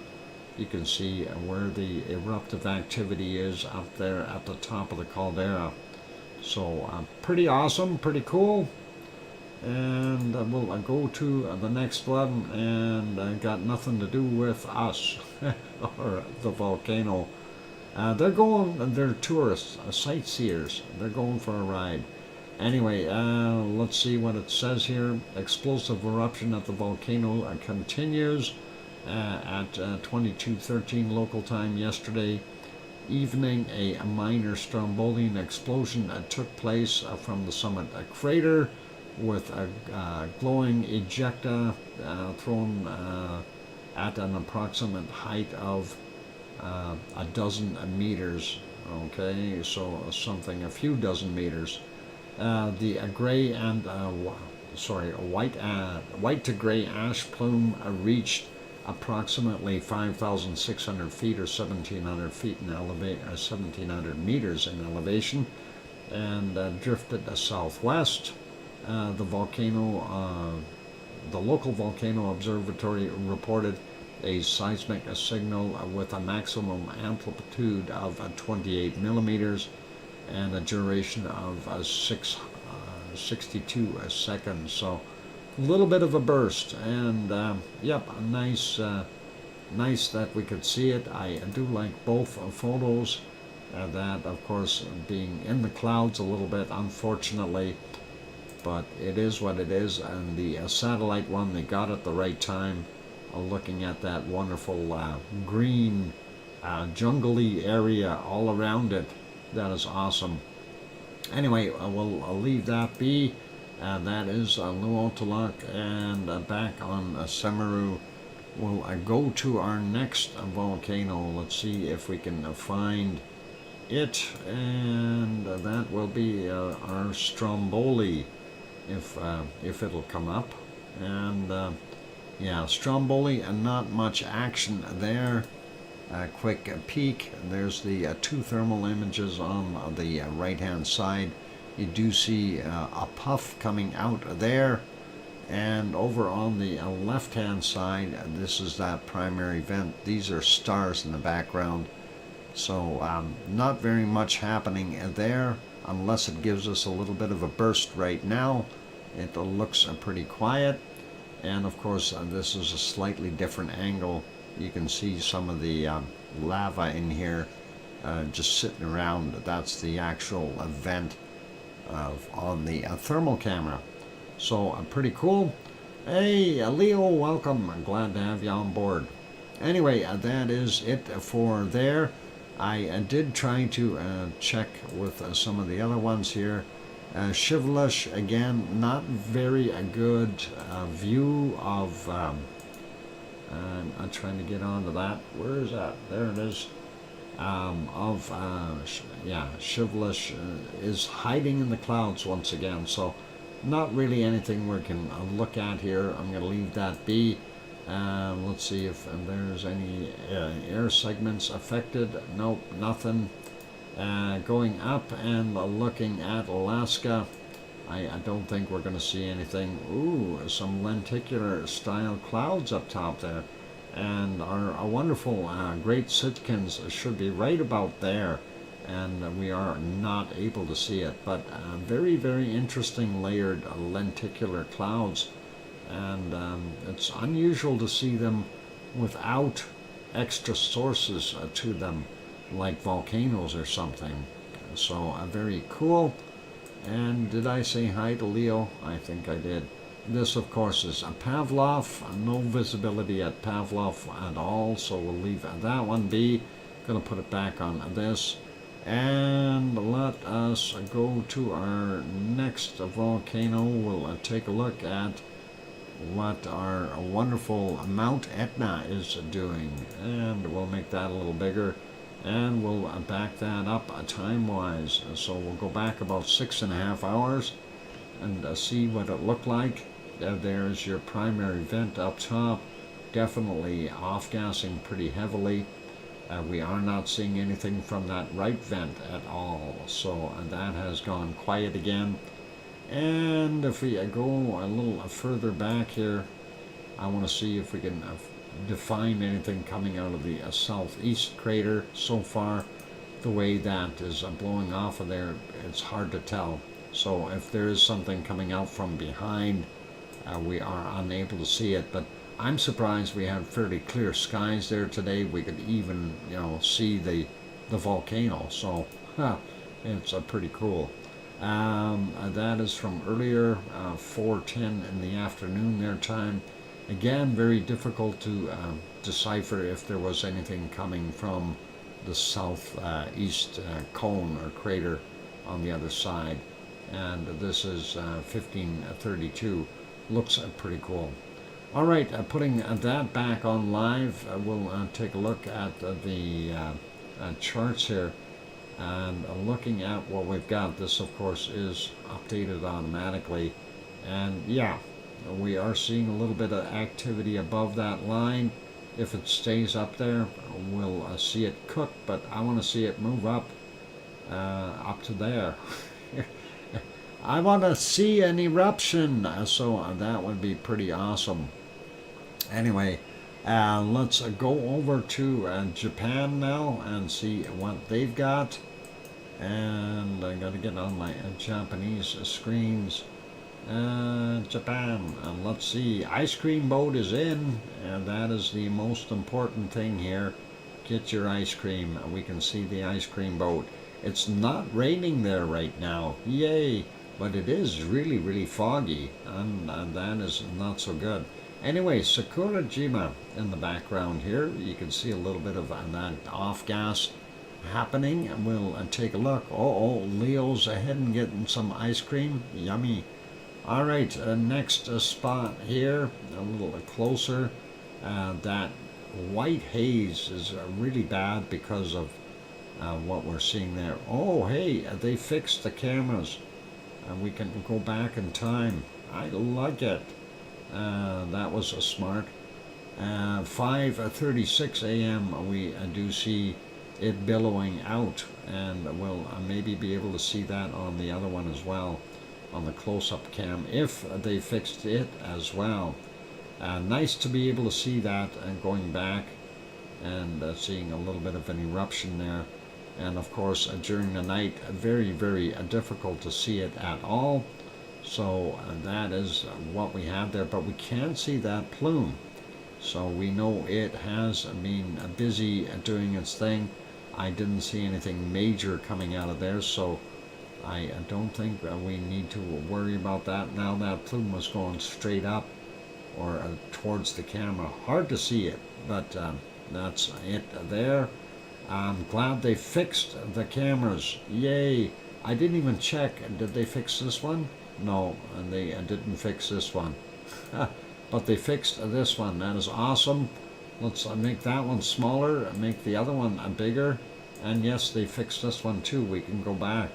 And there you can see the output right now from that smaller vent.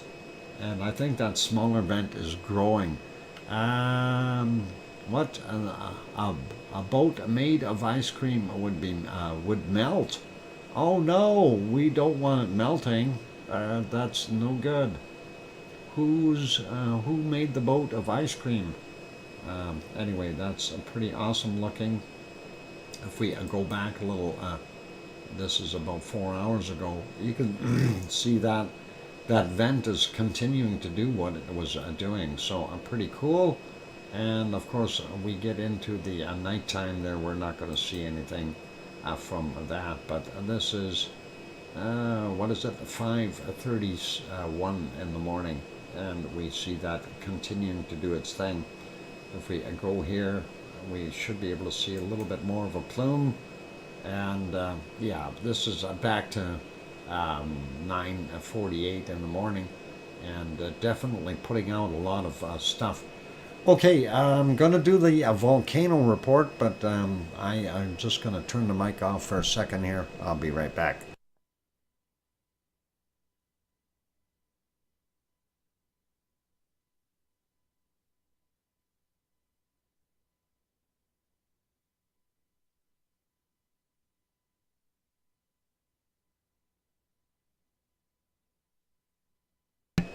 Okay, microphone back on, and we're going to work on the volcano report. Let's see if where's my mouse? I gotta find my mouse. There it is. Hard to find sometimes.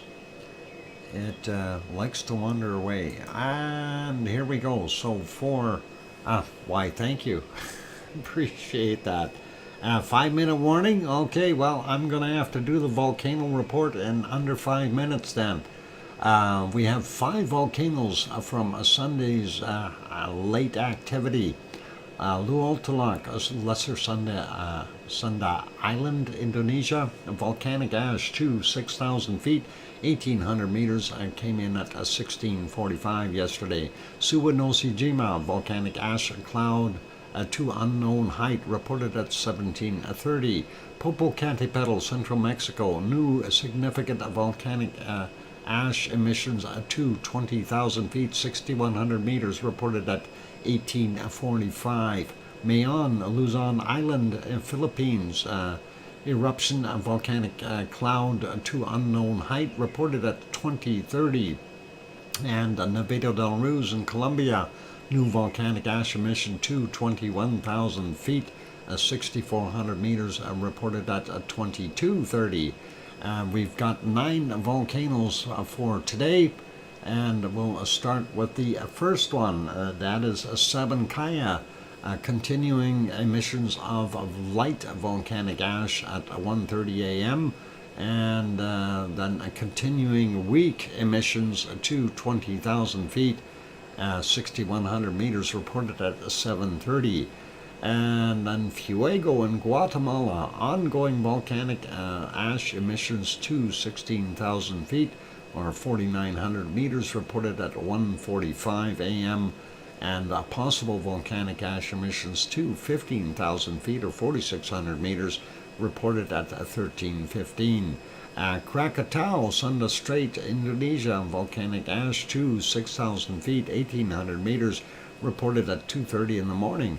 Reventador, Ecuador, and that is a volcanic ash not observed on the satellite, reported at 3:45. Somebody stole it.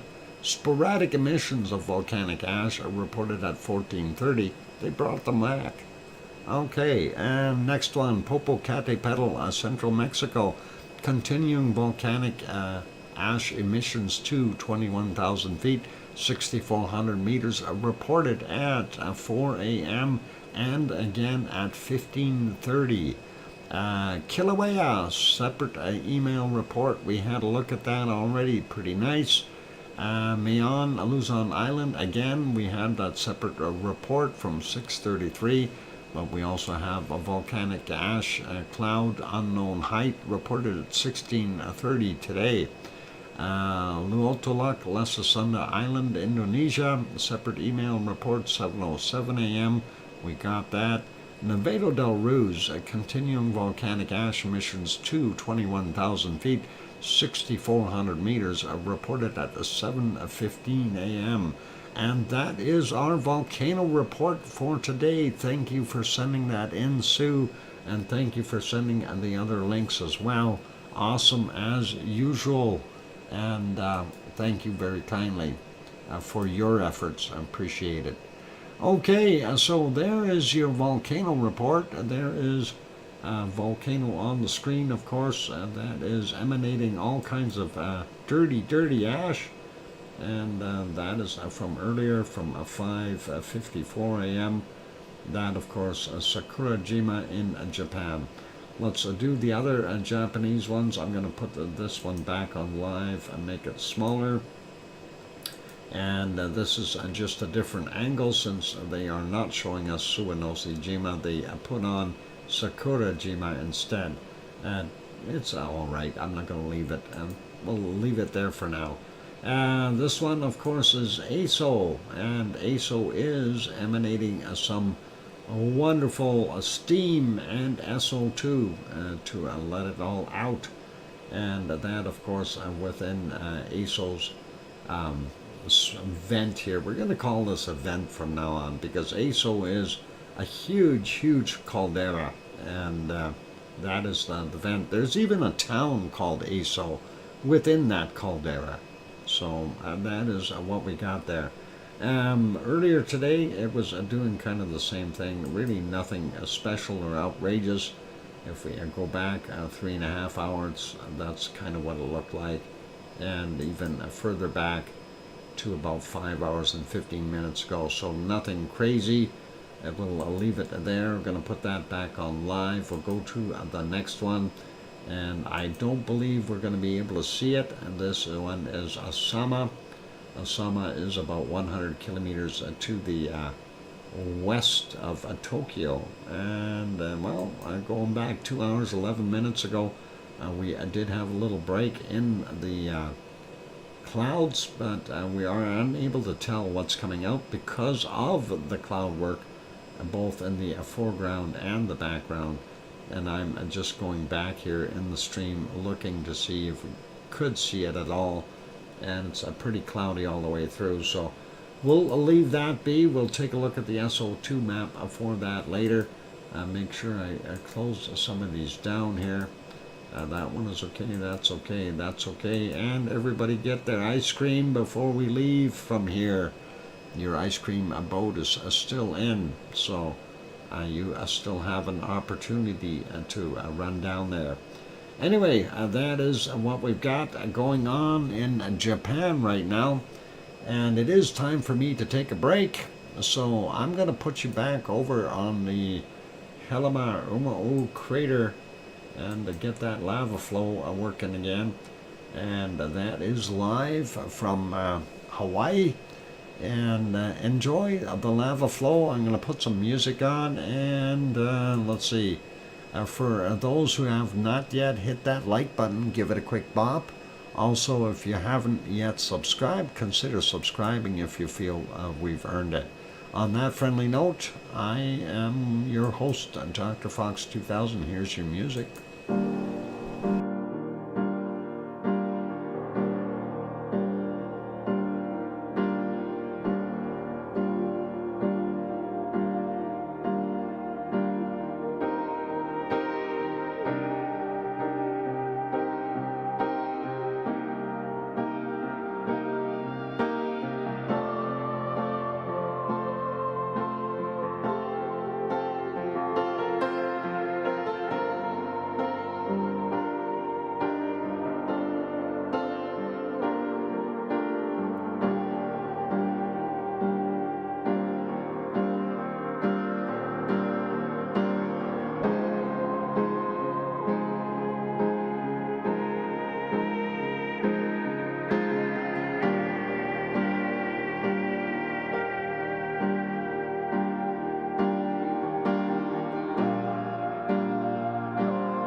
we go. That microphone is back on.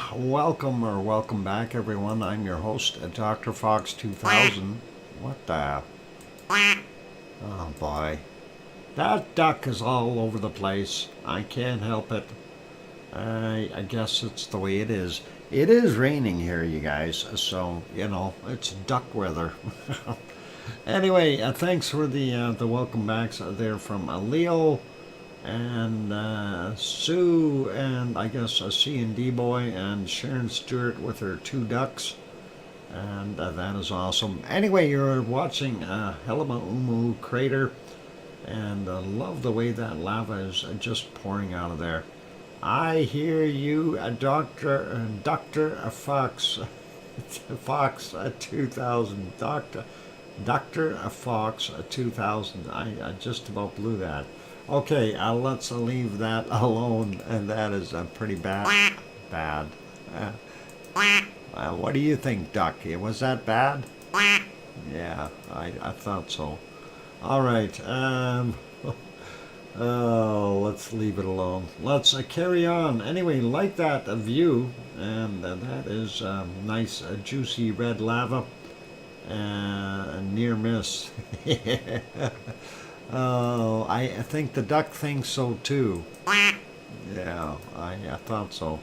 Okay, so let's get on to our next screen of not so good activity, I guess. And we did look at all the volcanoes, and we'll take a look at some earthquakes real quick. We did have a few around the planet, so let's have a look at some of those. Start out up here in the Kamchatka Peninsula, quiet there. We'll get back to these in the Coral Island after. And we are looking at the stuff going along the Aleutians. Nothing there major. A few little guys up there in Alaska, not going to worry about those. Sliding down the western coast of North America, we do see this one's a little bit bigger, 3.5. 32 kilometers east-southeast of Lake Isabella in California. That was 2.1 kilometers down. Came in at 49 minutes after midnight. That would have been felt in the area there by a few people, I'm sure. Let's see how big, or if there's people around it. Well, maybe. There's a California City and Mojave. They might have felt it in those areas. We'll leave that alone. I do want to point this one out in Colorado too, a 4.3, and that came in at 8:18 today, 4.9 on the scale there. So, or sorry, 4.3 fair size, and that's 4.9 kilometers down. That's what I wanted to say. All right, let's leave that be. I'm going to put it back on the satellite map. Looking at here, this spot here, Gulf of California, the mouth opening on the Imperial Fault, same place as yesterday, 2:55 a.m. From the 19th, 10 kilometers down.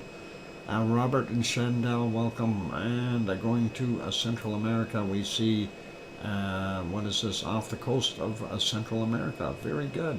That is, what would that be off of? I'm just going to see El Salvador. Well, kind of Honduras or El Salvador. One of the two, pick, and ye shall be right.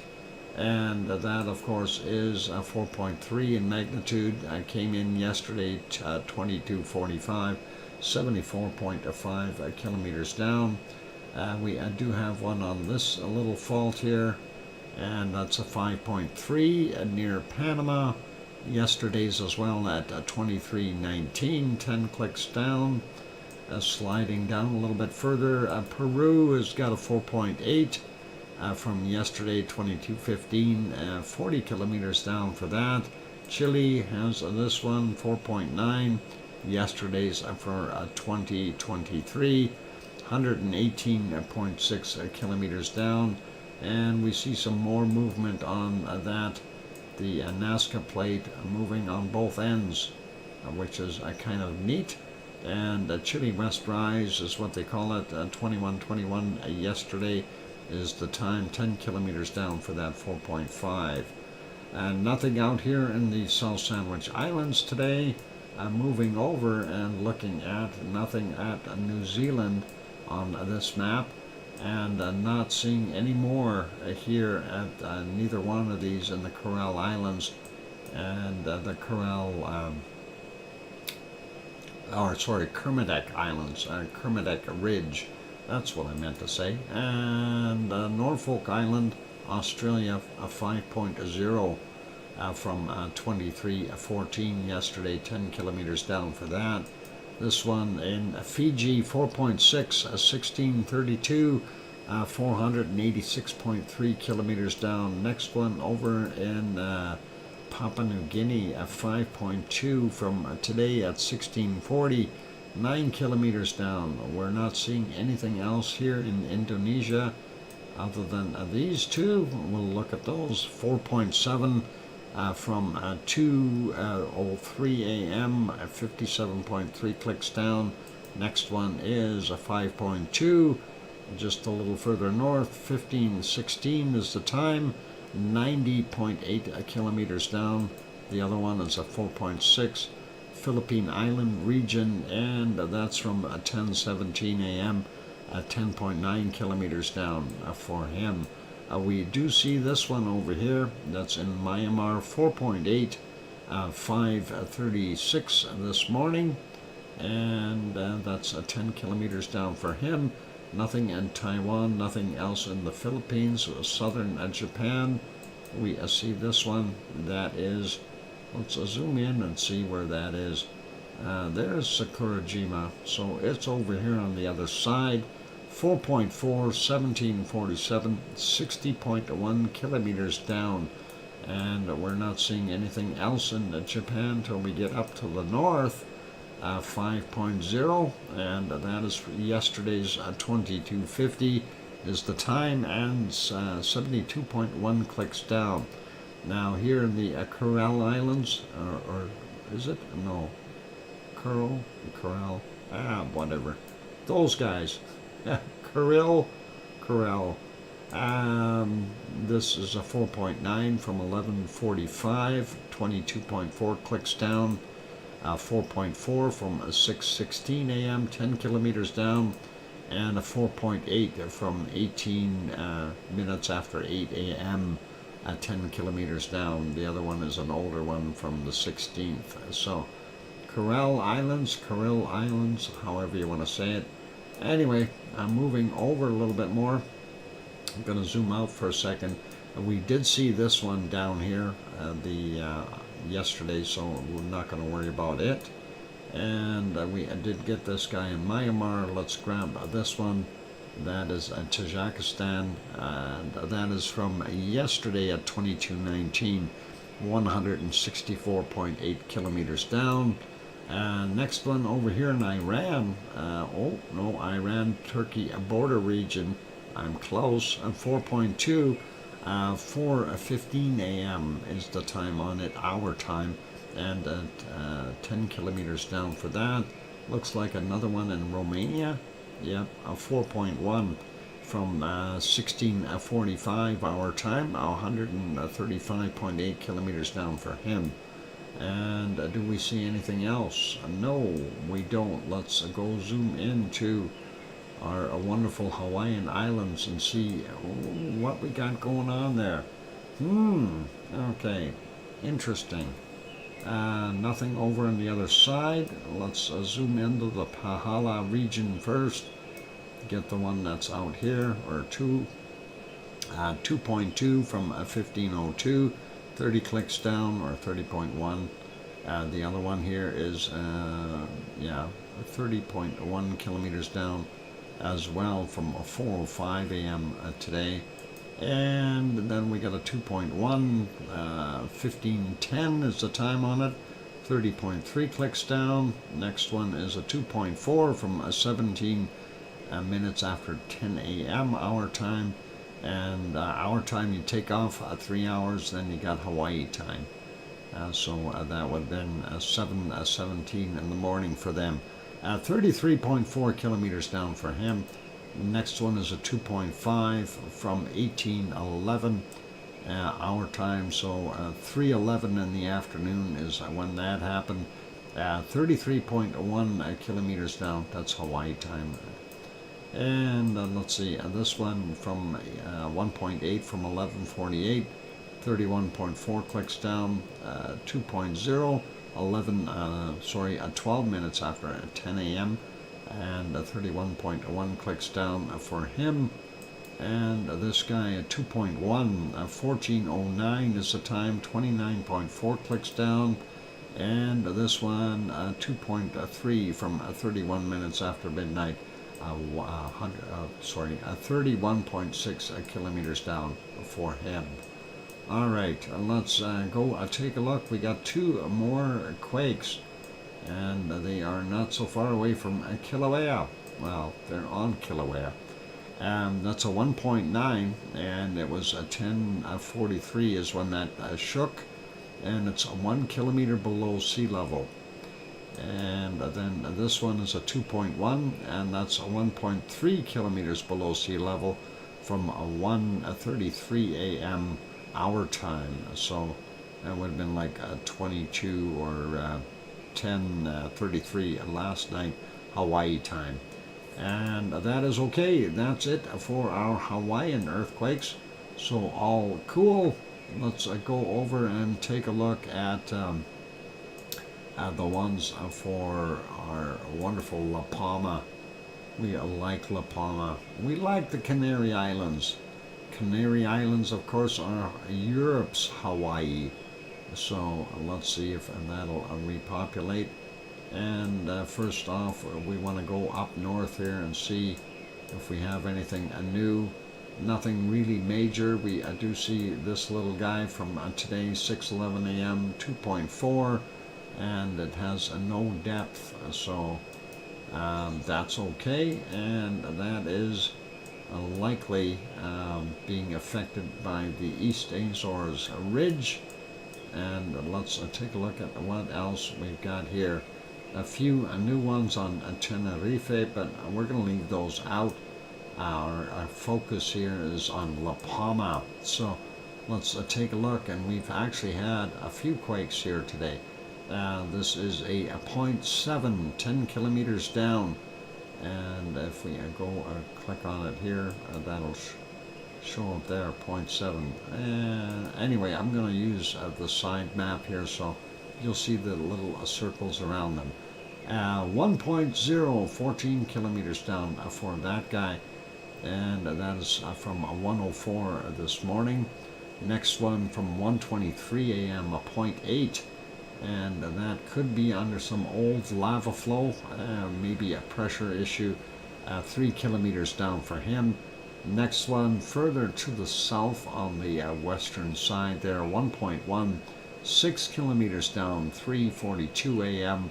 And then from 21:32 we had that one right up top on the ridge there, 10 kilometers down, 1.2 in magnitude. So that gives you a pretty good idea of what was going on there.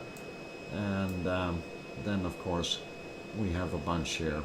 The newest one on Tenerife, 1.4 from 39 minutes after the midnight bell. So that's a brand new quake. Anyway, we'll leave those be and put us back on this map. And there we go. Nothing else that peeks out. We'll leave it there. We can probably start off with our SO2 map. I'm going to have to get over to that though. There we go. Refreshing right now. And there we go. You see all that weather. Rain, rain, rain, rain. All day tomorrow. Going to be more of a duck, I think. What do you think, duck? Do you like that weather? Of course you do. Anyway, looking at the Kamchatka Peninsula, we are not seeing that much SO2 here. And I'm wondering if they're getting rained out. That may be what's going on. So likely up here in the top, Shivelish, and then possibly Klyashevskoy and Bezimiani doing their things up there. And I don't know what all may be sitting down here. There are a whole bunch of volcanoes there, but Karimsky is probably the bigger one out of the bunch and doing its thing. So that's likely what's going on there. We do see some activity here from likely from oh, what is that volcano called? What's Ibico called again? Oh, never mind, it's Ibico. Anyway, not sure about this plume though. This is a little confusing. Do we have another volcano going off? That is a question, but we don't know. Anyway, moving along though, we don't see too much in Alaska, and we are seeing very clear skies up in the northern portions of North American, well, North America anyway, even up north above Russia, northern areas are very clear. So all the way around in general are pretty darn good. Hardly any SO2 coming from Alberta today. I wonder why. And look at how this big cyclonic action is happening here. Some of that SO2 here hopefully is getting washed out of the air as well. And we do have some tremendous rain happening in western Alberta right now. Looking at the rest of the prairies, not bad. A little bit of, it looks like likely a fire or something up there in northern Ontario creating that. And I know Quebec has still got fires up there. And looking at Labrador, not bad. Newfoundland, not bad. Very clean in Nova Scotia. Just a little bit of stuff here in New Brunswick. Sliding over a little bit more, looking at what we've got here in the western states, pretty clean. We do have a little bit more activity there in the northern areas. I don't know what's actually causing some of that. We do kind of follow the well, the river down here seems to be creating some SO2. Anyway, we do see that eastern side, the Great Lakes region, of course, populace quite high. And as we can see, circulation here, likely a storm sitting on top of the eastern United States. This mess down here, of course, swirling the other way, that is from Popocatépetl, Mexico City, and everything else in between. So that is circulating around, getting into Arizona as well as New Mexico, Texas, and up here into Oklahoma, and looks like Louisiana as well. Sliding down a little bit more, we see a fair amount of pollution there in Cuba today. Not sure why. And the other volcanoes in Central America still kind of flowing out into the Pacific the way they should. Nevado del Ruiz would be making that plume there. And sliding down a little bit more, this would be from Sabancaya going into the wonderful Bolivian area, as well as working its way through into Paraguay from what we see. And of course, going down the slopes here, we do see that is Chile, and we're not seeing so much from down here, central areas. So I'm wondering what we got going on, because Villarrica is down here, and it is putting out some, but not anywhere near as much as it should be. Let's leave that be. Still want to take a peek here. We do see some activity emanating in this area. I'm wondering if our stuff from Easter Island is getting blown around a little bit from yesterday. We are seeing more news off-gassing here along that Kermadec Ridge. So what the heck have we got going on there? And seriously, might be an underwater volcano we don't know about. And let's see, I know how to spell that one, Sue. What are you spelling? Duck? Oh, Hawaii map. Oh, that is funny. Okay, White Isle volcano right in here, definitely producing some SO2. And Leo's got his barbecue going again. You can tell the refinery's over here, but Leo's place is over here on this end. So definitely a little bit of output there, and he'll deny it, and he'll forever deny it. But we know Leo has an awesome barbecue. We've seen it. Anyway, northern portions here north of Sydney, the coking plants still doing their thing. And then, of course, over here at Tofua, and I don't know, looks like it may not be as bad as it was yesterday. Maybe it was just a play in the weather, the way it looked like there was a double pluming. Thank you for the 1 minute warning. And Yasur doing its thing. Aoba and Gawa doing their thing there in Vanuatu, sliding up a little bit. Papua New Guinea pretty normal. Nuotulak still doing its thing. Because of the circulation, the stuff coming from Semeru is getting blown up and around. Same thing with Merapi, and that's what we're seeing there. And I'm not sure how much of that is coming from Krakatau. I don't think that much compared to what we see from Jakarta. And what is it? Currency and Marapi over here making that plume. And a lot of that is coming off of Cinnabon. And then we go over here and we see Ibu and Dakono continuing their efforts, and not as heavy as what it used to be.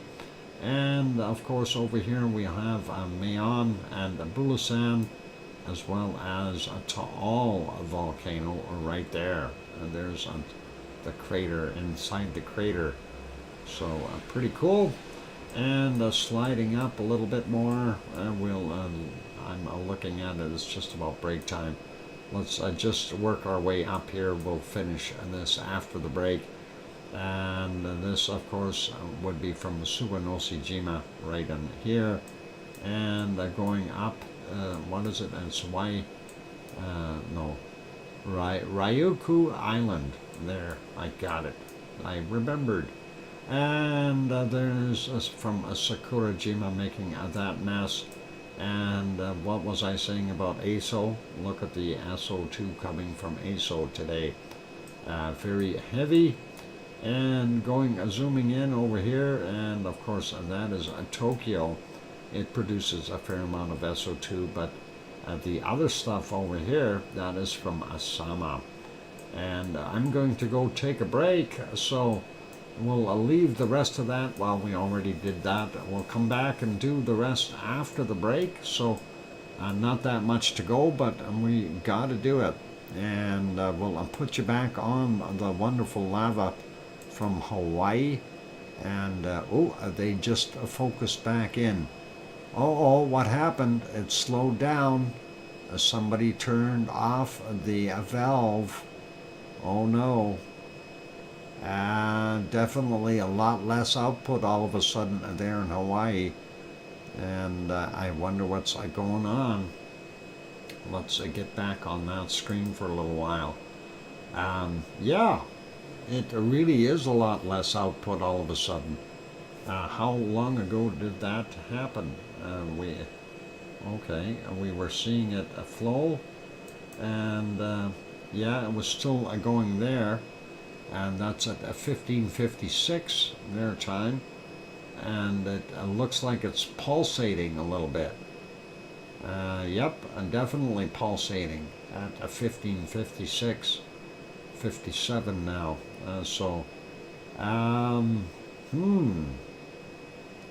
And then if we go ahead a little bit, I want to see where it kind of died out here. They did pan away once. There you see a lot less, and you see it pulsating 15:58. It's dying out. Oh no, this is horrible, and that is not something we want to see. I wanted to keep going. Anyway, let's progress here. They're going to zoom in on it in a second or so when we zoom in there. And there you can see from just a couple of seconds, okay, from there, 15 to 59 is basically, it almost stopped coming out of there. So let's zoom right in on that. Yep, 1559. We'll put that back to live and look and see what happens. Oh, it is bubbling again. All right, hopefully it will continue. Anyway, I'm going to go take that break, you guys. Keep smiling, be good, be kind. Hit the like button if you haven't done that yet. Also, if you have not subscribed, consider subscribing. And both of those things are very free. You can do them. And on that friendly note, I'm your host, DrFox2000. I'll be back in 5, 6, or 7 minutes. I'm going to go take a break and keep an eye on Kilauea. I'll be back.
Okay, I'm back. Welcome back, everyone. I'm your host, DrFox2000, and you're watching a VolcanoX live stream.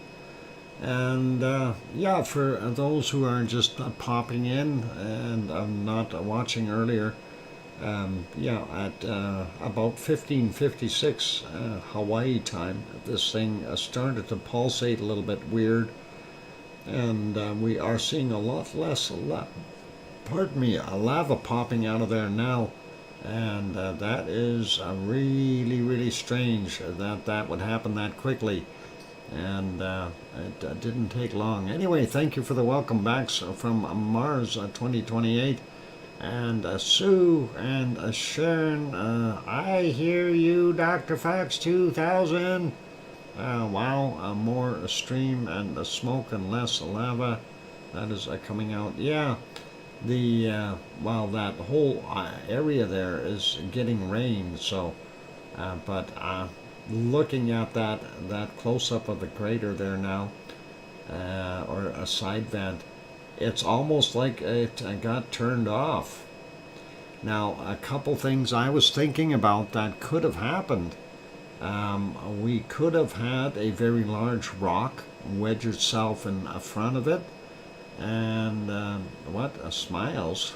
Okay, yeah, I don't know what we can really do about this, or just, you know, it's a matter of observe. The rain. Yep, the rain will do that, but the rain will make the steam, but as far as controlling the output of the volcano, no. That's rain, it doesn't care about the rain. It's if it's going to push material up and out, it will push material up and out. Ooh, we're getting some different little funky stuff happening at different spots. Are we getting something here now? We're starting to see a little bit of this spot here. Maybe it'll start up again now. We'll see what happens. Really quite odd to see that, though. That is, you know, from it shutting down, basically from the pulsations onward, and that is, yes, the steam explained by the rain, I meant. Oh, and well, Sharon, that is just a ducky, okay? It really is.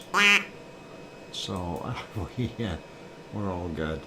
Yes, a new bright spot halfway up. Yeah, this, let me get my other screen going again here.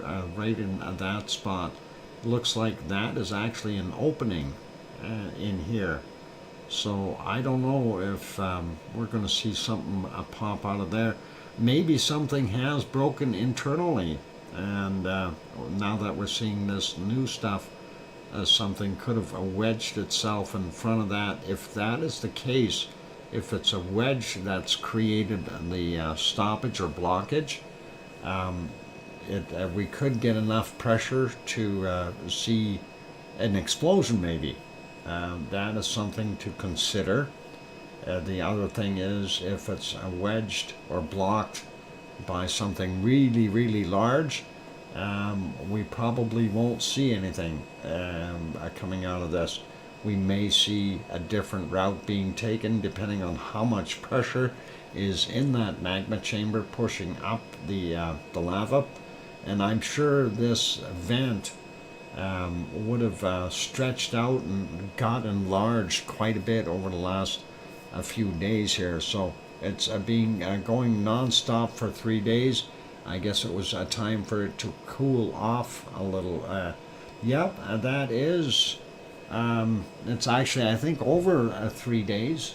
We are probably on just about 5 days straight of that thing just gushing out, and a lot of material come out of there, as you can see in that shot here. So all this lava that's laying here, that's pretty much all come from this thing, and it's pouring out into the lower areas. And of course, when they zoom back in here, you see the toe area right there. that flow, the amount of flow that's actually going in there is pretty heavy duty as well. So I'm really kind of wondering what the heck is going on. And a lot of smoke coming out of there now. A lot. And this, of course, is all that steam from the rain down here, but quite a bit of smoke emanating out of there, and we are seeing some darker color coming out. So something is likely blocking the passage, and maybe we had a collapse. I don't know. Anything is anything is possible. Things that make you go, yeah, you got it. Actually, and while we're looking, let's just go over to the earthquake map for a second. And do we have anything new here? And the only thing that we, sorry, got a frog in my throat again. Only thing we did have is these two quakes that were fairly close, and that's quite a while ago, from 1:33 a.m. and 10:34 a.m. Both Hawaii time, Hawaii time 3 hours less, but that is a long time ago. So I doubt very much that they would have affected what we're seeing now. And that is something to consider as well. So maybe there's going to be a new one popping up. We'll see what happens. Yeah, sure. Whack. All right. Let's. What else we want to do? Well, for right now, let's get back over to the SO2 map. Maybe this thing will rekindle itself in a few minutes. We'll check on it after we finish the SO2 map, and then we'll go from there. There is the SO2, and we did get up to doing most of everything in the Philippines and Indonesia and Malaysian area. China itself is a pretty heavy duty and normal. We did Japan, so that's all good. Eastern portions of India looking pretty bad right now as far as SO2 levels. We do see that circulation from that storm is still going, and it went past Delhi. Wow, that I'm surprised it's still cooking. And down here we do see some output. I'm just looking to make sure I'm not missing anything. And that is from, of course, the gold refineries down there in South Africa. And this is Niragongo and what is Nyamir? What is it? Oh boy, never mind. Goma 1 and 2. There we go. Sue will correct me, I'm sure, and then we'll be able to get those names out. They always mess me up. Both start with N, but they're Goma 1 and 2. And anyway, Urta Ale hiding in the mess that's coming from Saudi Arabia. Hard to see. These other heavy spots, of course, are from Nyamuragira. There we go. Thank you, Sue. I knew you'd put it up there. Anyway, Kuwait, Iraq, and Iran, and of course Saudi Arabia, oil refineries. And let's see what we've got coming here. So it looks like, in addition to Mount Etna, looks like Stromboli is off-gassing a little bit heavier today too, and maybe even a Volcano. I don't know about Volcano, but Stromboli definitely looks like it's adding a lot to the plume. And going around here from Mount Etna, of course, and that is getting all the way into Libya and ending up in Egypt. So not that good for them, but hey, it is what it is. Looks like most of Europe is not bad. Looks like Italy, Spain, France, Portugal, all pretty clean. Austria, Switzerland, Germany not quite as good, but not that bad. Same thing for Holland and Belgium. Looks like Luxembourg is pretty clean, and up here in Copenhagen area, they're okay too. In Denmark, so not bad. A little bit of city pollution from Sweden and Norway, nothing too serious. The rest of everything looks pretty clean. And looks like England, a little bit of SO2, but again, nothing too crazy as far as levels. And why are we seeing a fairly heavy plume here in Iceland? Is that, did somebody turn on the, either somebody turned on the aluminum smelter and let it run and cook real hard today, or we are seeing some off-gassing from somewhere, and I don't know which it is. That is interesting. Okay, so bear that in mind. We'll see what happens, because the reason I'm finding this a little bit weird is you see the arrows, the wind and the patterns are all blowing northward. How come we got so much SO2 down on the bottom end?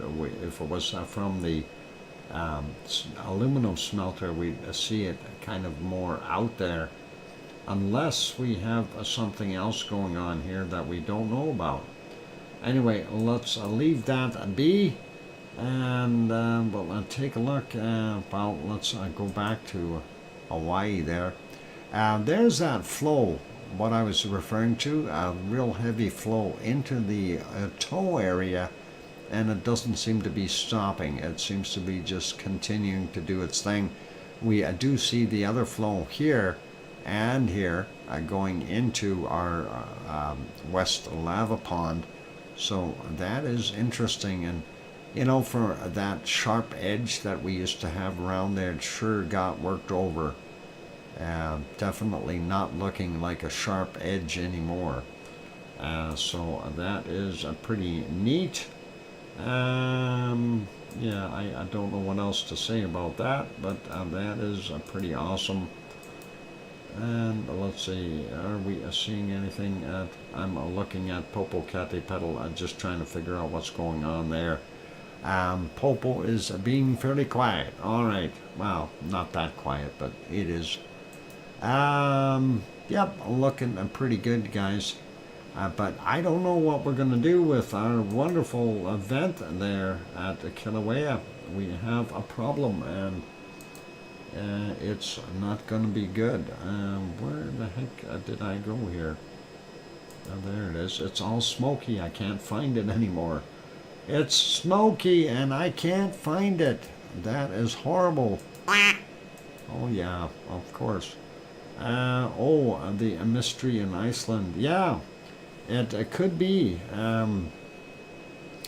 I'm not sure, Sue, because you know, typically if we see the SO2 coming off of there, if it's the aluminum smelter, we would see a longer tail on it, and as it gets blown away.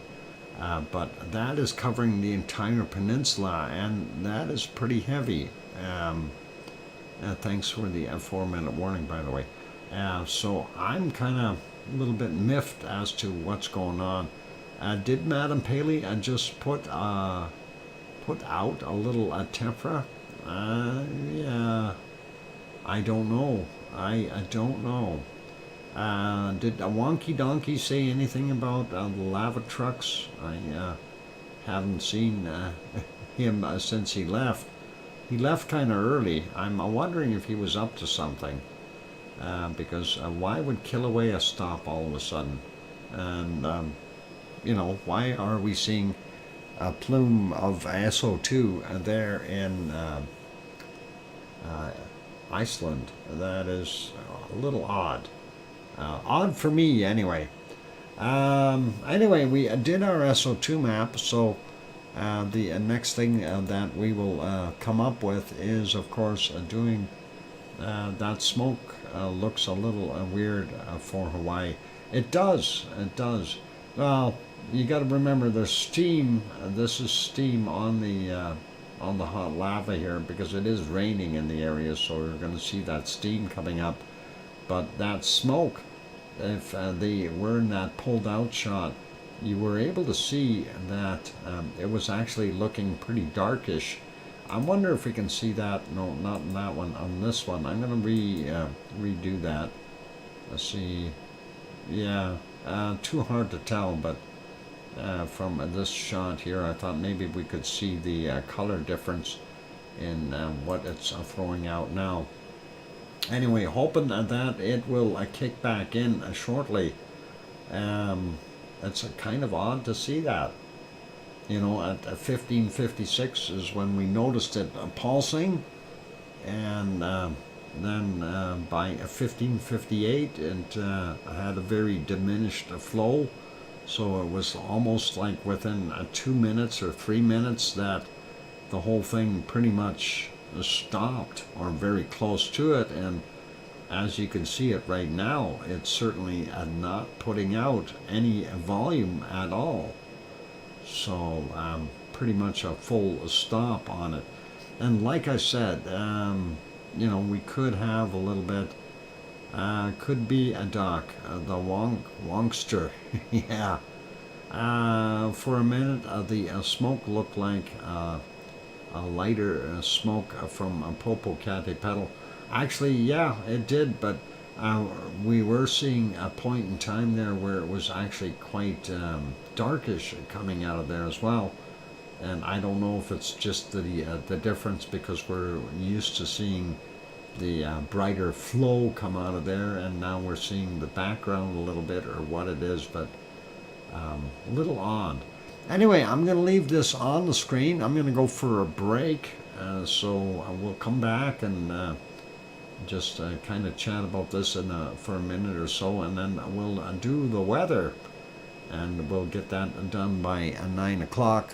I have a bunch of other things I need to get done as well, so we'll see what we can do. On that friendly note, I'm your host, DrFox2000, and we're watching the demise of the southwest event there at Halima crater. Hopefully it will be back. It's too bad if Von Kunkel isn't here to explain this. Well, yeah, I mean, she could. Like, you can hypothesize with a bunch of different things, so, you know, either we've got a blockage, that is one of the possibilities, or we've just run out of pressure down there. That's the other one. So anyway, I'm going to leave that on. I'm going to go put some music on for you guys. If you haven't yet, hit that like button. Give it a quick pop. That'd be really awesome. Also, if you have not yet subscribed, consider subscribing if you feel that we've earned it. Anyway, Cynthia is here. Welcome, and good to see you, Cynthia. I'm going on a break. I'll be back in about 5, 6, or 7 minutes.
microphone is back on. So Kilauea has really started acting weird in the last hour.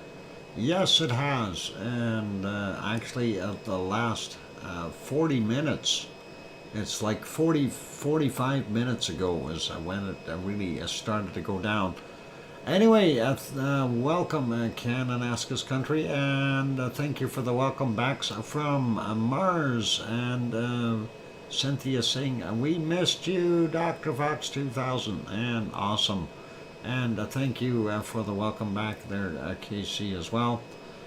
So what I was pointing at there just a few seconds ago was all of a sudden we see a little bit of an upwelling in front of the actual event there, and I'm wondering if it did get a blockage, because we've seen it welling up right out front here, and that was a little bit weird. Why would we see that all of a sudden, where it kind of popped open right at the edge of that crater and started bubbling there, but that has ceased now too. So I'm wondering what the heck is going on. I mean, the steam isn't making it any easier for us to be able to see, but it sure looks eerie. But we're not seeing that flow coming out of that southwest vent anymore, and it just seems to be a big smoker now. Every once in a while we see a little burp of lava, but nothing coming out. We're going to have to keep an eye on this. I'm thinking that this may be a blockage of some sort, and right now we are probably getting some lava trying to push its way back through or build up some more pressure, and we'll see that thing reignite or pop again. It's going to be hard to say what will happen. Like I said, having seen the extra little burst out here, first thing I thought, yeah, we got something plugged the pipe, and we're now looking at a new vent, but I don't know what the heck is going to go on. Going to be interesting to say the least, guys. Really cool. Wow. I prefer to see the lava flow, though. If you know what I'm saying, that would really be nice, but unfortunately, we're not going to see that much more right now from what's going on. Anyway, let's leave that be. Let's get back over to our weather map.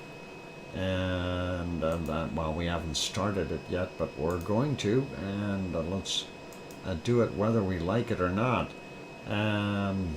There we go. I'm getting it set up. There we go. All right.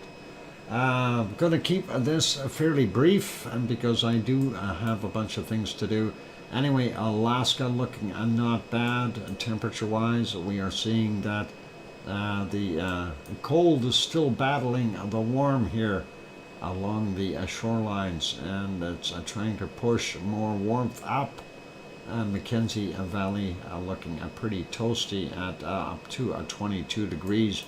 Not bad for up there in the Arctic Circle. And we're seeing up to 20 degrees down in the southern portions as well. And that is also including areas there in the Yukon. And northern British Columbia is starting to warm up again. That cold is still sitting down in this region, and hopefully that'll clear through. Of course, that cold is partly responsible for that precipitation we've got. The low is now sitting out here, and that, of course, was creating a tremendous amount of rain for out west here and in the what they call the Yellowhead County.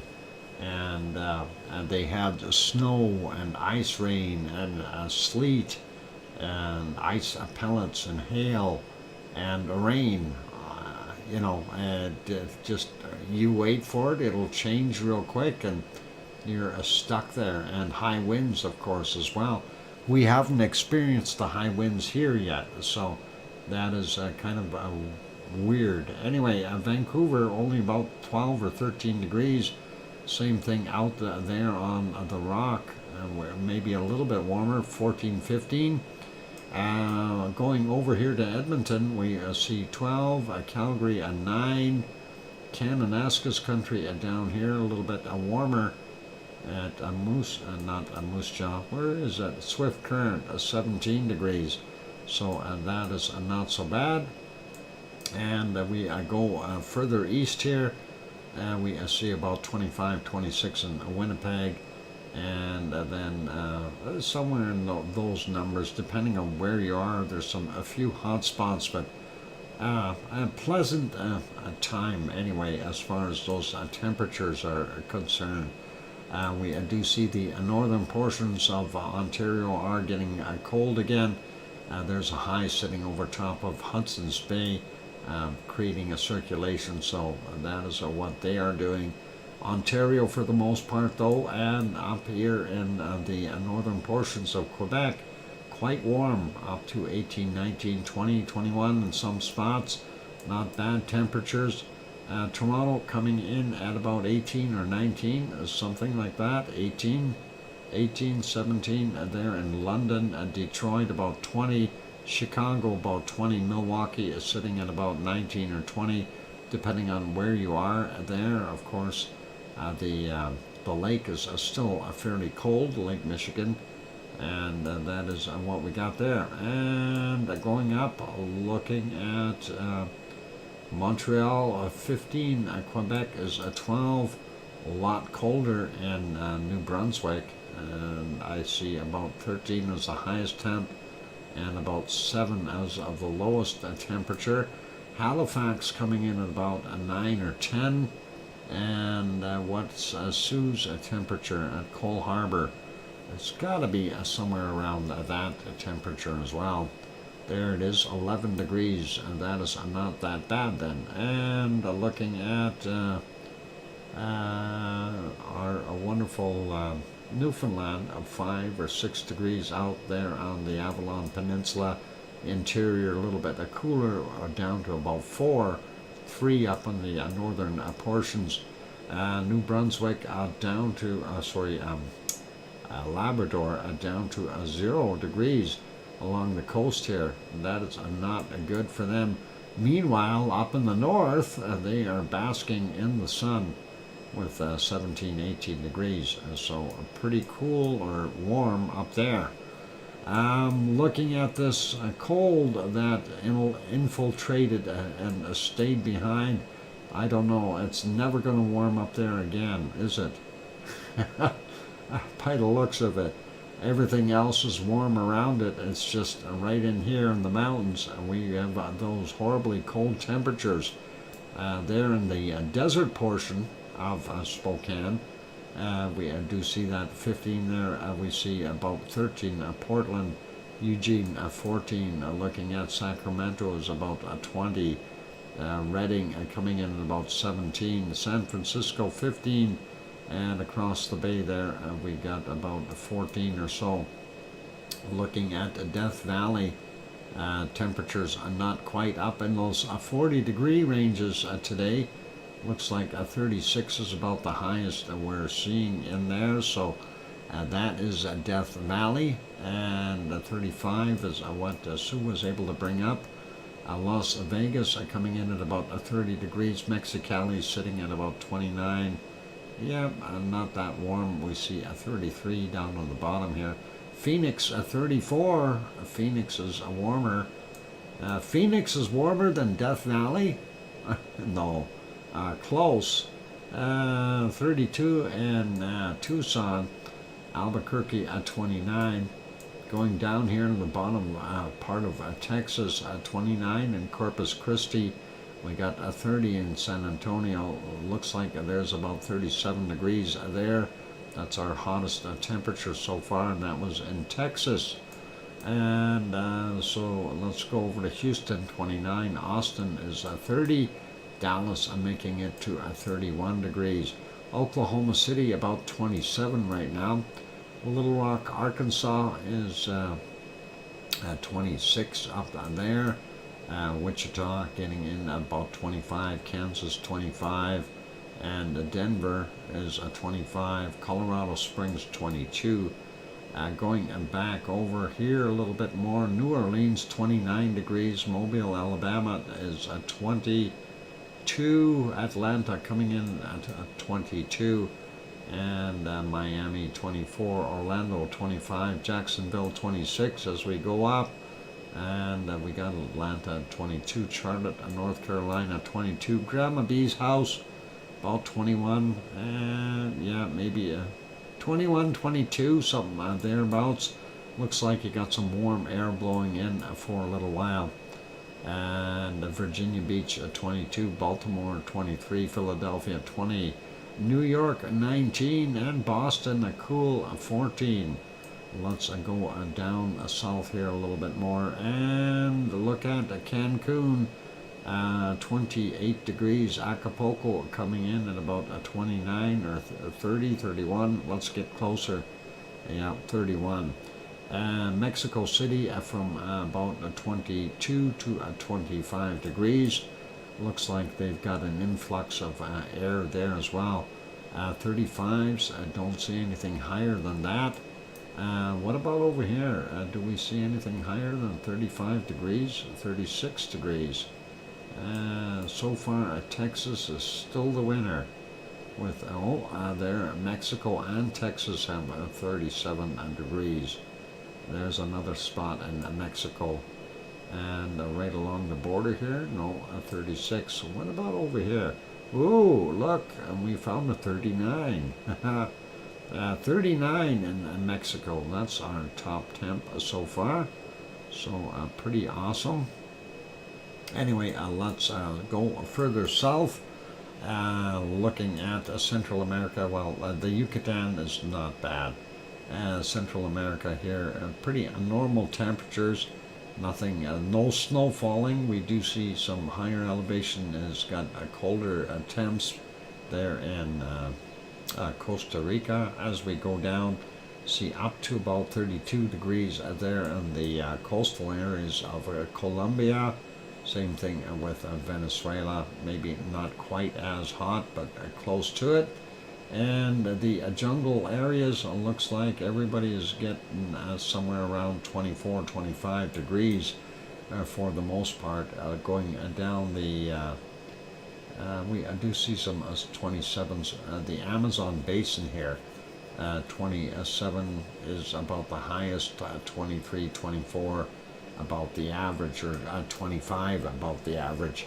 Looks like that cold pushed way up north here. Rio de Janeiro not so warm, 17 degrees. Sao Paulo only 10, and that is pretty darn cold. Looks like Bolivia holding its temperature, and then we do have a reasonable amount of temperature in Paraguay, and the northern part of Argentina has got a very small area that's warm. The rest is cold, with some very cold temperatures, well below freezing. Buenos Aires coming in at about 8 or 9 degrees. Paysandú made it to about 10, and that is what we've got there. Let's slide over a bit more and see what we've got. Look at this, 3 lows together, and another one there. Wow, that is something, and that'll create all kinds of storm systems, and the high circulating this way, bringing up that cold air for everyone. And there we go. Christchurch coming in about 12 degrees today. We see the warmest about 14 down on the southern end of the island, 15 on the west side here, but isolated spots for the most part. Pardon me. 14 in Wellington, and Hastings coming in at 12. Taupo area about 11, and we see about 15, 16 in the Bay of Plenty. Hopefully it'll warm up. 15 there in Auckland, and looking at some attempts up to 17 there on the peninsula. So those guys are lucky. Moving on over, we do see Hobart only about 10 degrees, The coastal areas are slightly warmer in some spots, but really not that good. And the cold temp about zero, and the middle portions, the higher elevations, I guess.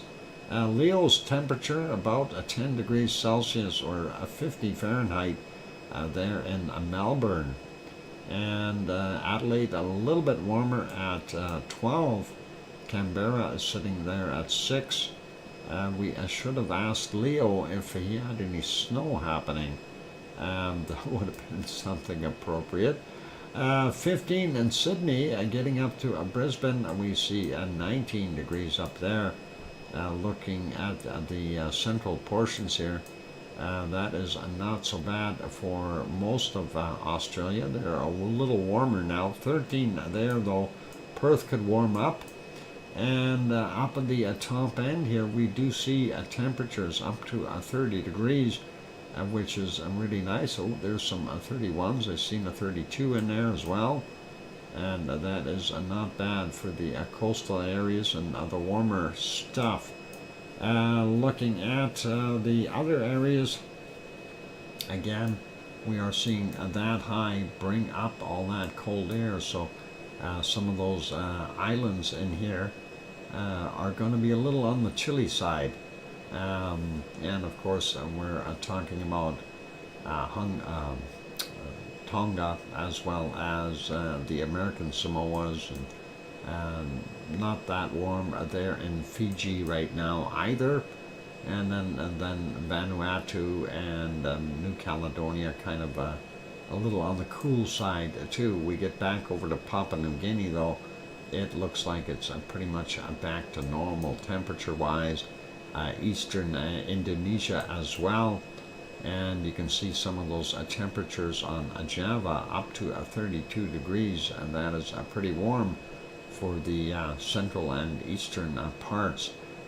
Bali coming in about 29 degrees as well in here, so that is pretty nice.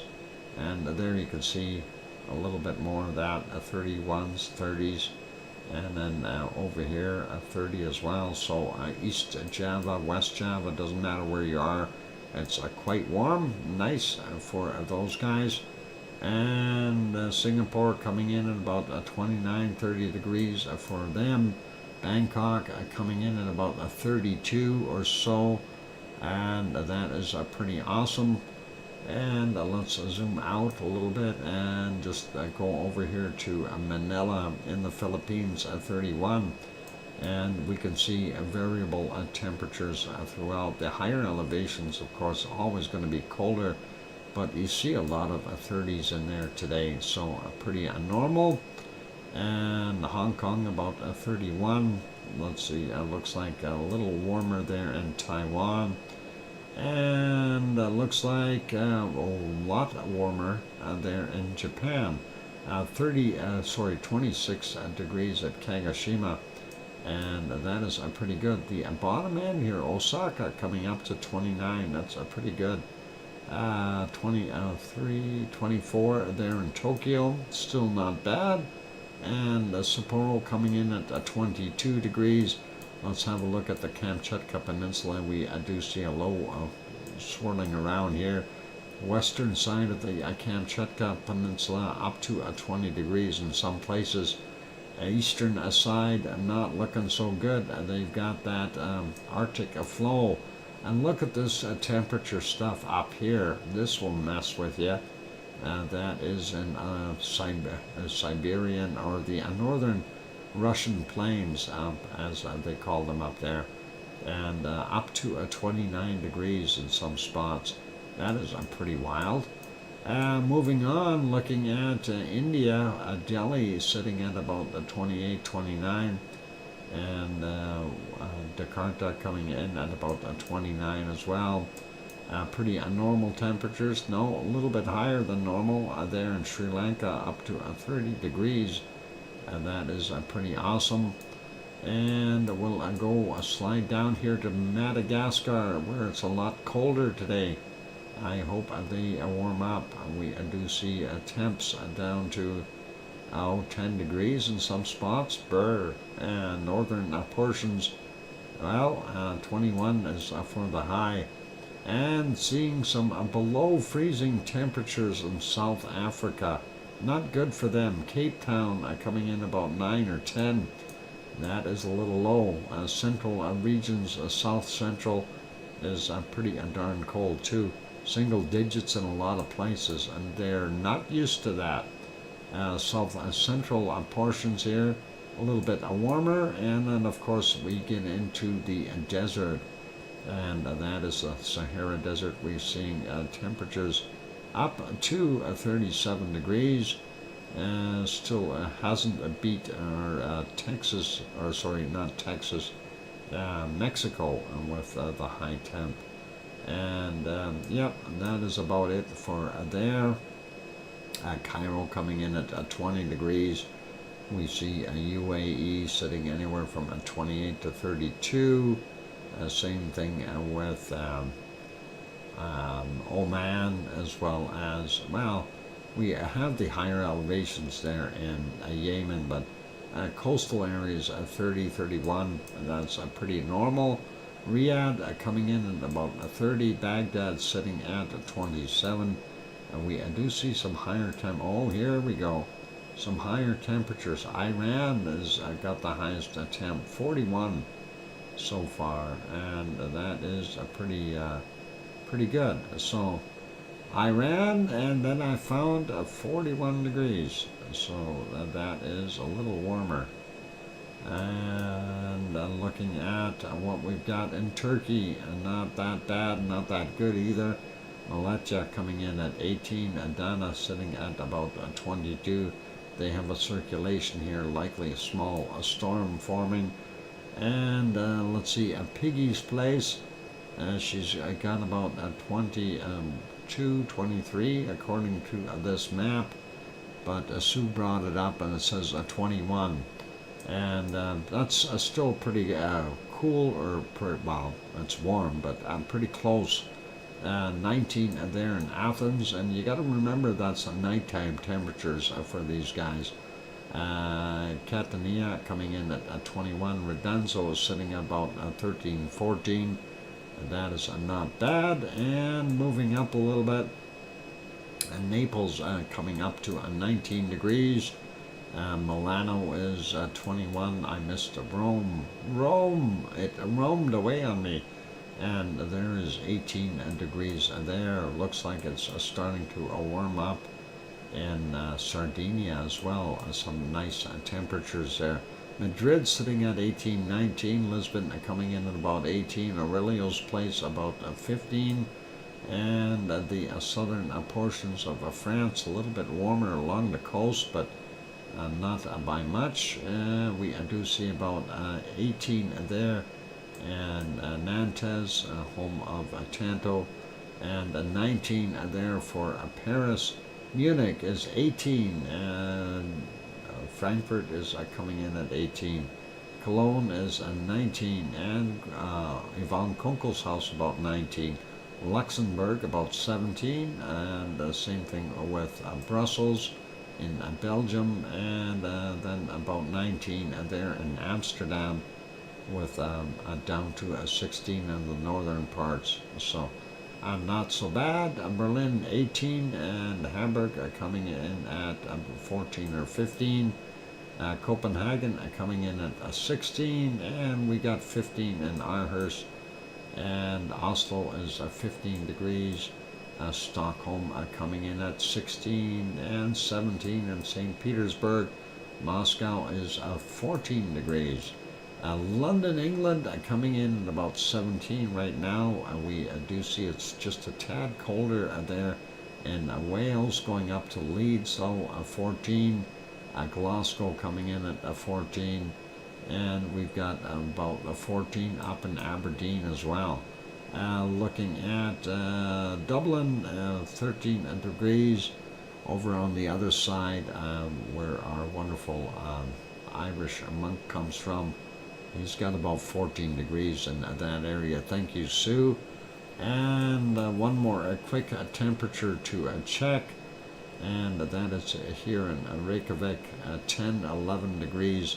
That is not bad. That is a normal summertime temperature for them. And here we see that some of that warm air being pulled up by the low for a change, which is really nice. The same thing with this one, kind of I'm pulling it up. There's another low here, but that should maybe dissipate. We'll leave that alone, and looking at it's break time. So I am going to go for a break, you guys. I do need to do that. My throat is starting to hurt. So let's do that.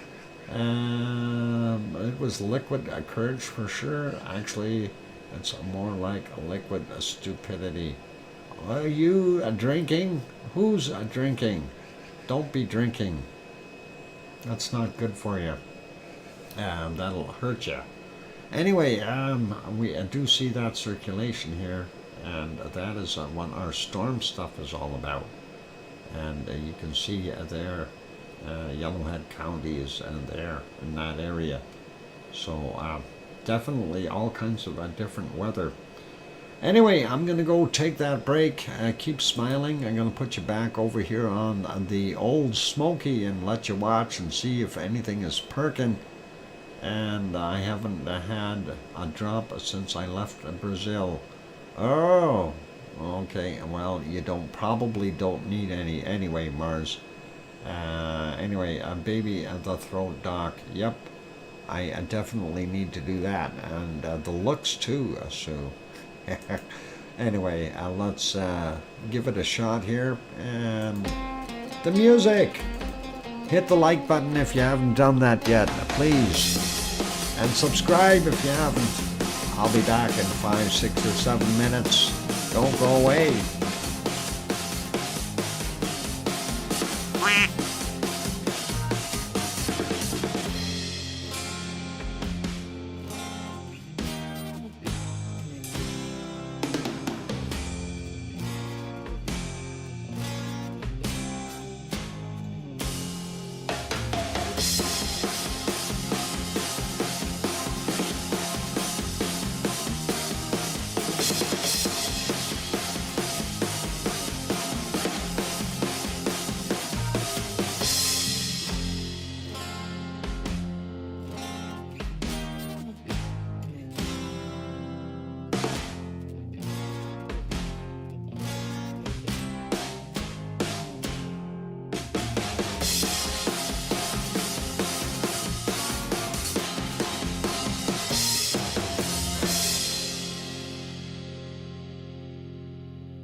And the microphone is back on.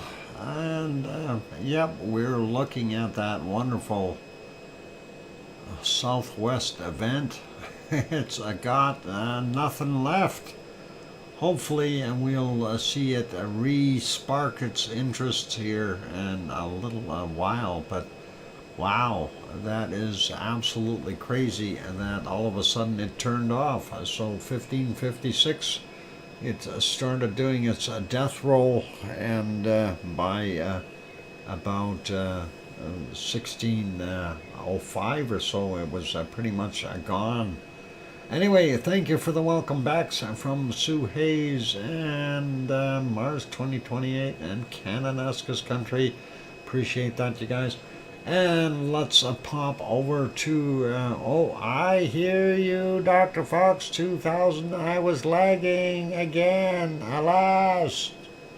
Oh, why were you lagging? Why? I think you're a lag. Oh, never mind. Oh God, that thing is just gonna drive everyone crazy. Anyway, let's leave our Helima crater for right now. We will get over to the precipitation. Whoa, to the laggers. Yeah. Get back and click the right buttons. So let's push this one. There we go. Precipitation time. We do see Alaska in the southwest, and all the way across to the northeast is getting some weather, including ice rain up in the north. Looks like we have some a high pressure zone, but some thunder showers there in the northwest territories and the Yukon. Looking at British Columbia, southern portions of BC, quite cold, and actually full of stormy weather, including Vancouver and those areas, and hopefully everything will be better there. And of course, you see what's going on here. Look at that. In some places, 15 centimeters of snow. That's 6 inches for those guys who are not quick at calculating. So yeah, that's pretty nasty. 6 inches of snow, 7 inches of snow in the foothills there, and that circulation, of course, is going to continue around this way, and we'll see what happens as that cold air gets dragged through. Right now, it looks like we are getting thunderstorms east of Edmonton. We haven't got it here right now. Actually, it dried up a little bit, and it almost looks like a blue sky, and we're, well, not really in the eye of the storm, but we'll see more of that precipitation come in a little while. No open fires. Yeah, well, if there were fires there in the eastern or the western parts of Alberta, they're not open anymore. They're doused. And we see northern Saskatchewan and up here in northern Manitoba, actually going all the way from the border here, all the way up and through. And that's all part of that big same circulation. Let's go to northern Ontario, very little rain there.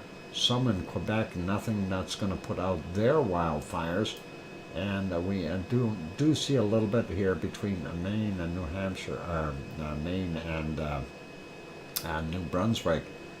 Looks like no rain or very little there in Nova Scotia, a little bit out in our wonderful Newfoundland, and some in northern Quebec and Baffin Island getting nailed. Here's all kinds of ice rain happening up in the north there, so stay away from that. And going down into the U.S. real quick, we see a lot of little unorganized isolated showers there through northern portions of California, and of course Oregon and Washington into through Idaho and Montana.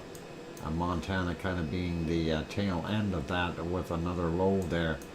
And let's see if we go a little bit in Utah as well. Not so bad in Texas, but they do have some little storms happening around.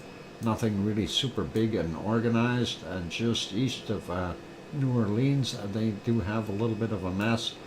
And down here in Florida, Florida is getting nailed again. Same thing with NASA, and we see some rain stuff down here in Cuba and Haiti as well. So pretty neat. Well, I don't want to call it neat. And we see this system here. It's not as intense as it could be, but it is definitely there circulating. And you've got a bunch of places getting nailed. So Ohio, as well as Indianapolis, and all the way down into Atlanta, and over here into Virginia, and those places, everywhere in there. Nashville, Tennessee, getting a little bit of rain, likely some more thunderstorms as it twirls around. So that's what we've got there. And like I said, down here, and is that Louisiana and Mississippi getting a little bit. Not so much in northern Texas, or sorry, northern Mexico, I should say. And down here in the southern Mexican areas, a little bit of rain, and then Central America, Guatemala, and Nicaragua, and a little bit into Belize as well as El Salvador. Looks like most of the rest is coastal until you get down into Colombia, and fairly dry, and I'm surprised at that, looking at what little rain there is in South America, at least in the northern portion.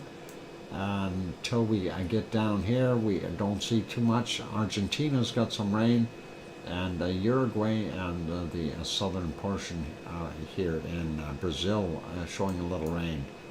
And not so bad for most of the other ones. There's those three lows that I thought was kind of neat, with the fourth one just right around it. That'd be not good. And it looks like, yep, what I figured yesterday, that is the ridges that are moving over a top of New Zealand. It's going to move eastward. We're going to see more of that going there. Tasmania looks a tad drier. Western side still got some rain. And we are seeing the eastern side of Australia looks pretty dry. And the western side, Perth corner here, definitely getting some rain, and some storms are coming through the western part. So they are getting some rain in Australia. Looks like, well, maybe just skirting along here at the, what is it? No, I'm trying to think of the islands there. Kermadec Ridge, Kermadec Islands might be getting affected a little bit. Looks like out here, American Samoas as well, a part of Tonga maybe also. And going up, we see Indonesia, no, sorry, Papua New Guinea getting some of that. Solomon Islands. Northern Papua New Guinea is getting most of the southern side. Looks pretty nice. And up here in Indonesia and Malaysia, those areas, definitely getting some in bottom end of Philippines as well. Looks like Java might be in a good for a nice day there for a change. Same thing with most of Sumatra.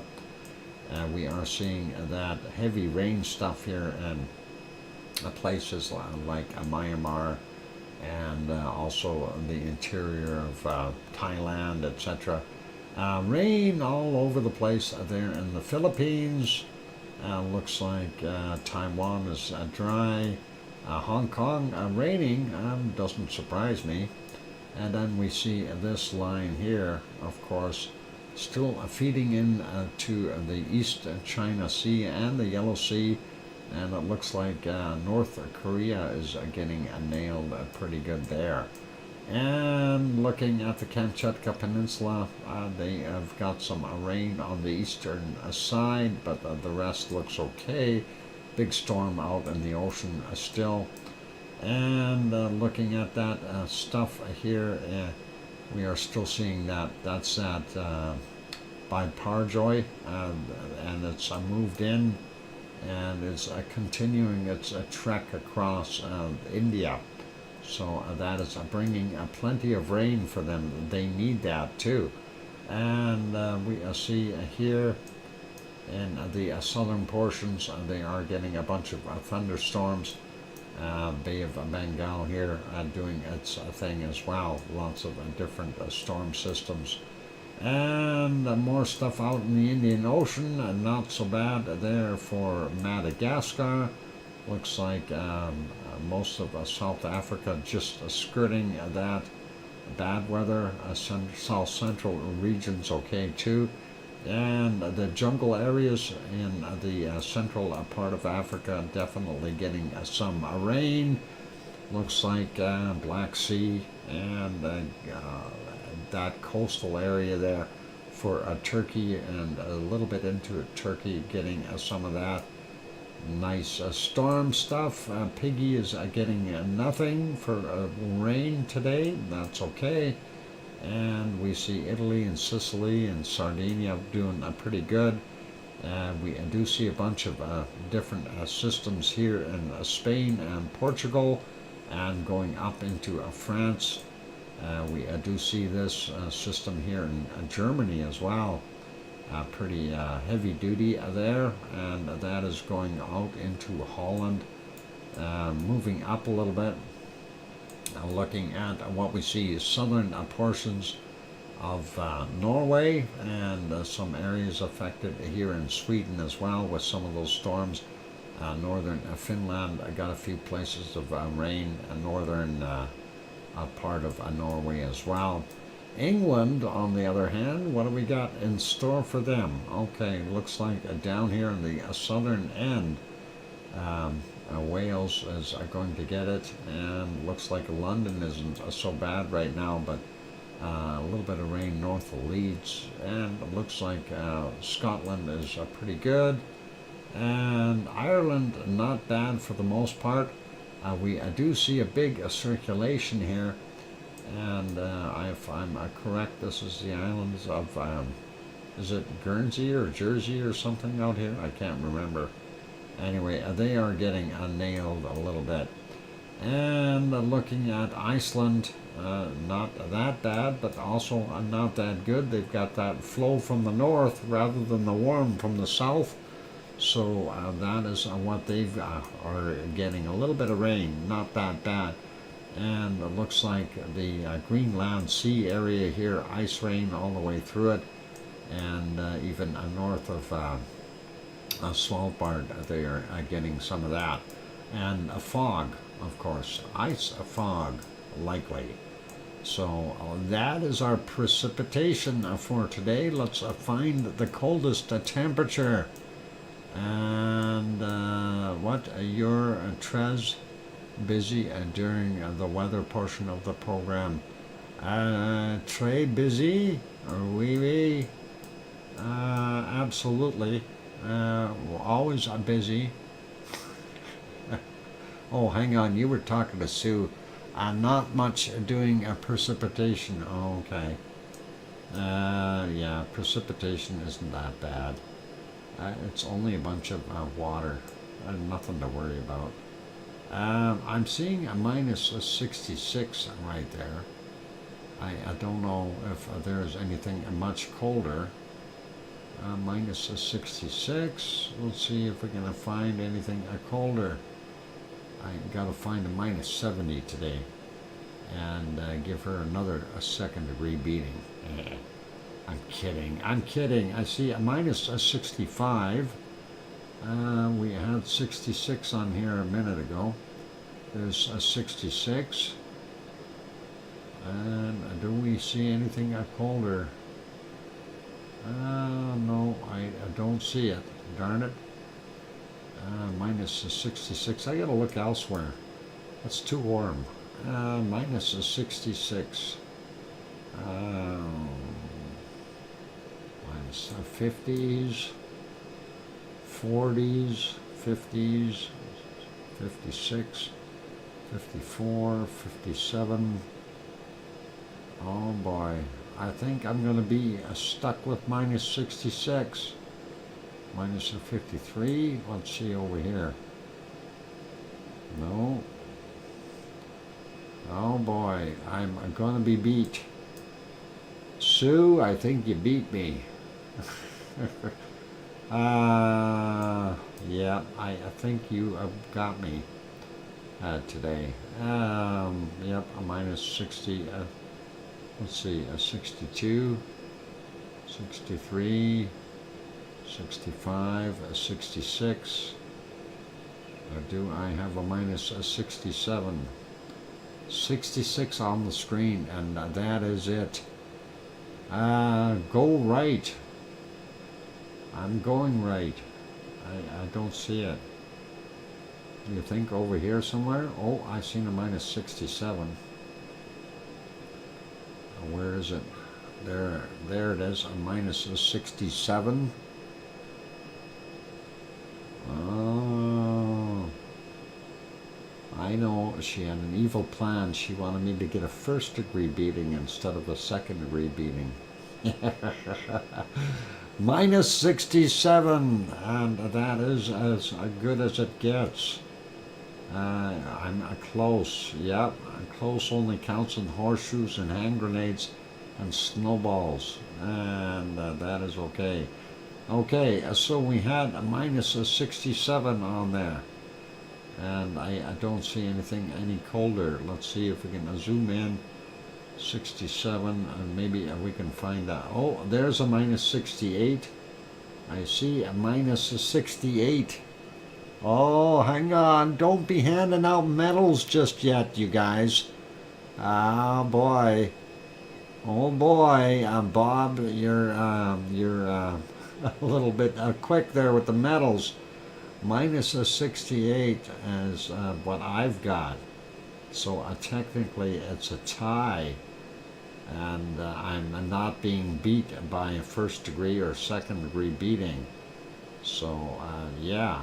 I'm looking for minus 69 so I can perform the ritual of... I'm kidding. We're good. A minus 68 degrees. You stand corrected. You're sitting down. Don't lie.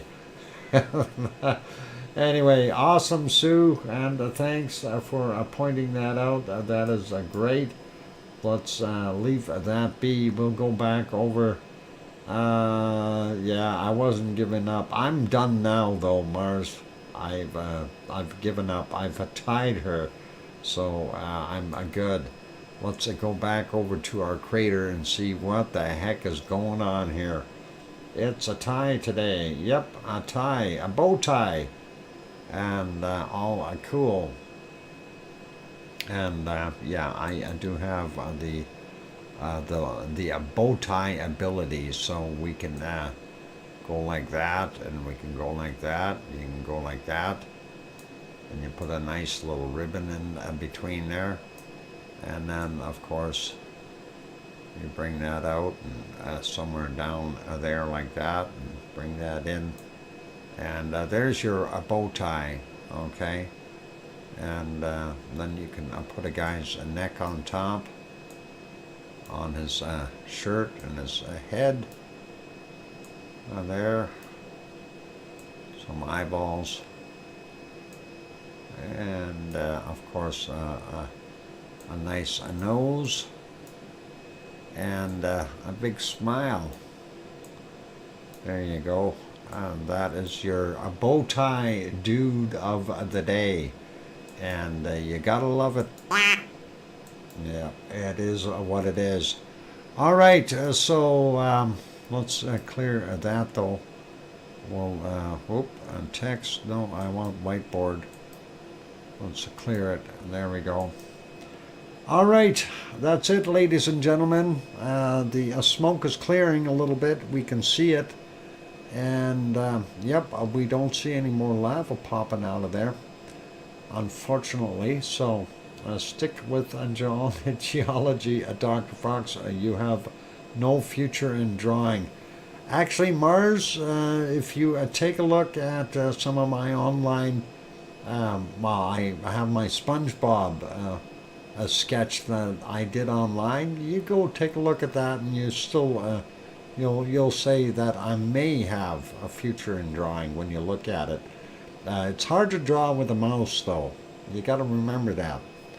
Anyway, on those friendly notes, it's time to wrap it up. And thank you everyone for being here today. And of course, sorry for that late start, but hey, it's work. I gotta do what I gotta do. Traffic is bad, and it is what we've got. So, anyway, a big thank you to Scott Hartman for throwing in that 5-pack of gift certificates. And also a big thank you to Piggy for throwing in that £2 super chat. On that friendly note, it is time to wrap things up. A big thank you to Sue for sending all the reports in, and as usual. And a big thank you to our moderators, Arizona Snowman and Piggy and CND Boy, of course, and Gary 24/7 Live, he's at Skies, as well as Lucas Snow, Joseph Fields, Texas, and Mona Lisa Smiles, if they're in. And on those friendly notes, thank you to all of you for being here today. Of course, without you, the stream would not be here. And it's time to wrap it up. So be good, be kind, take care of yourselves, and please, the thing that I always ask at the end of the show, and I mean it, tell your loved ones that you love them tonight, for tomorrow is never promised. I'm your host, DrFox2000, here in Edmonton, Alberta, Canada. We'll see you guys tomorrow. And stay safe. Oink, oink.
Yeah.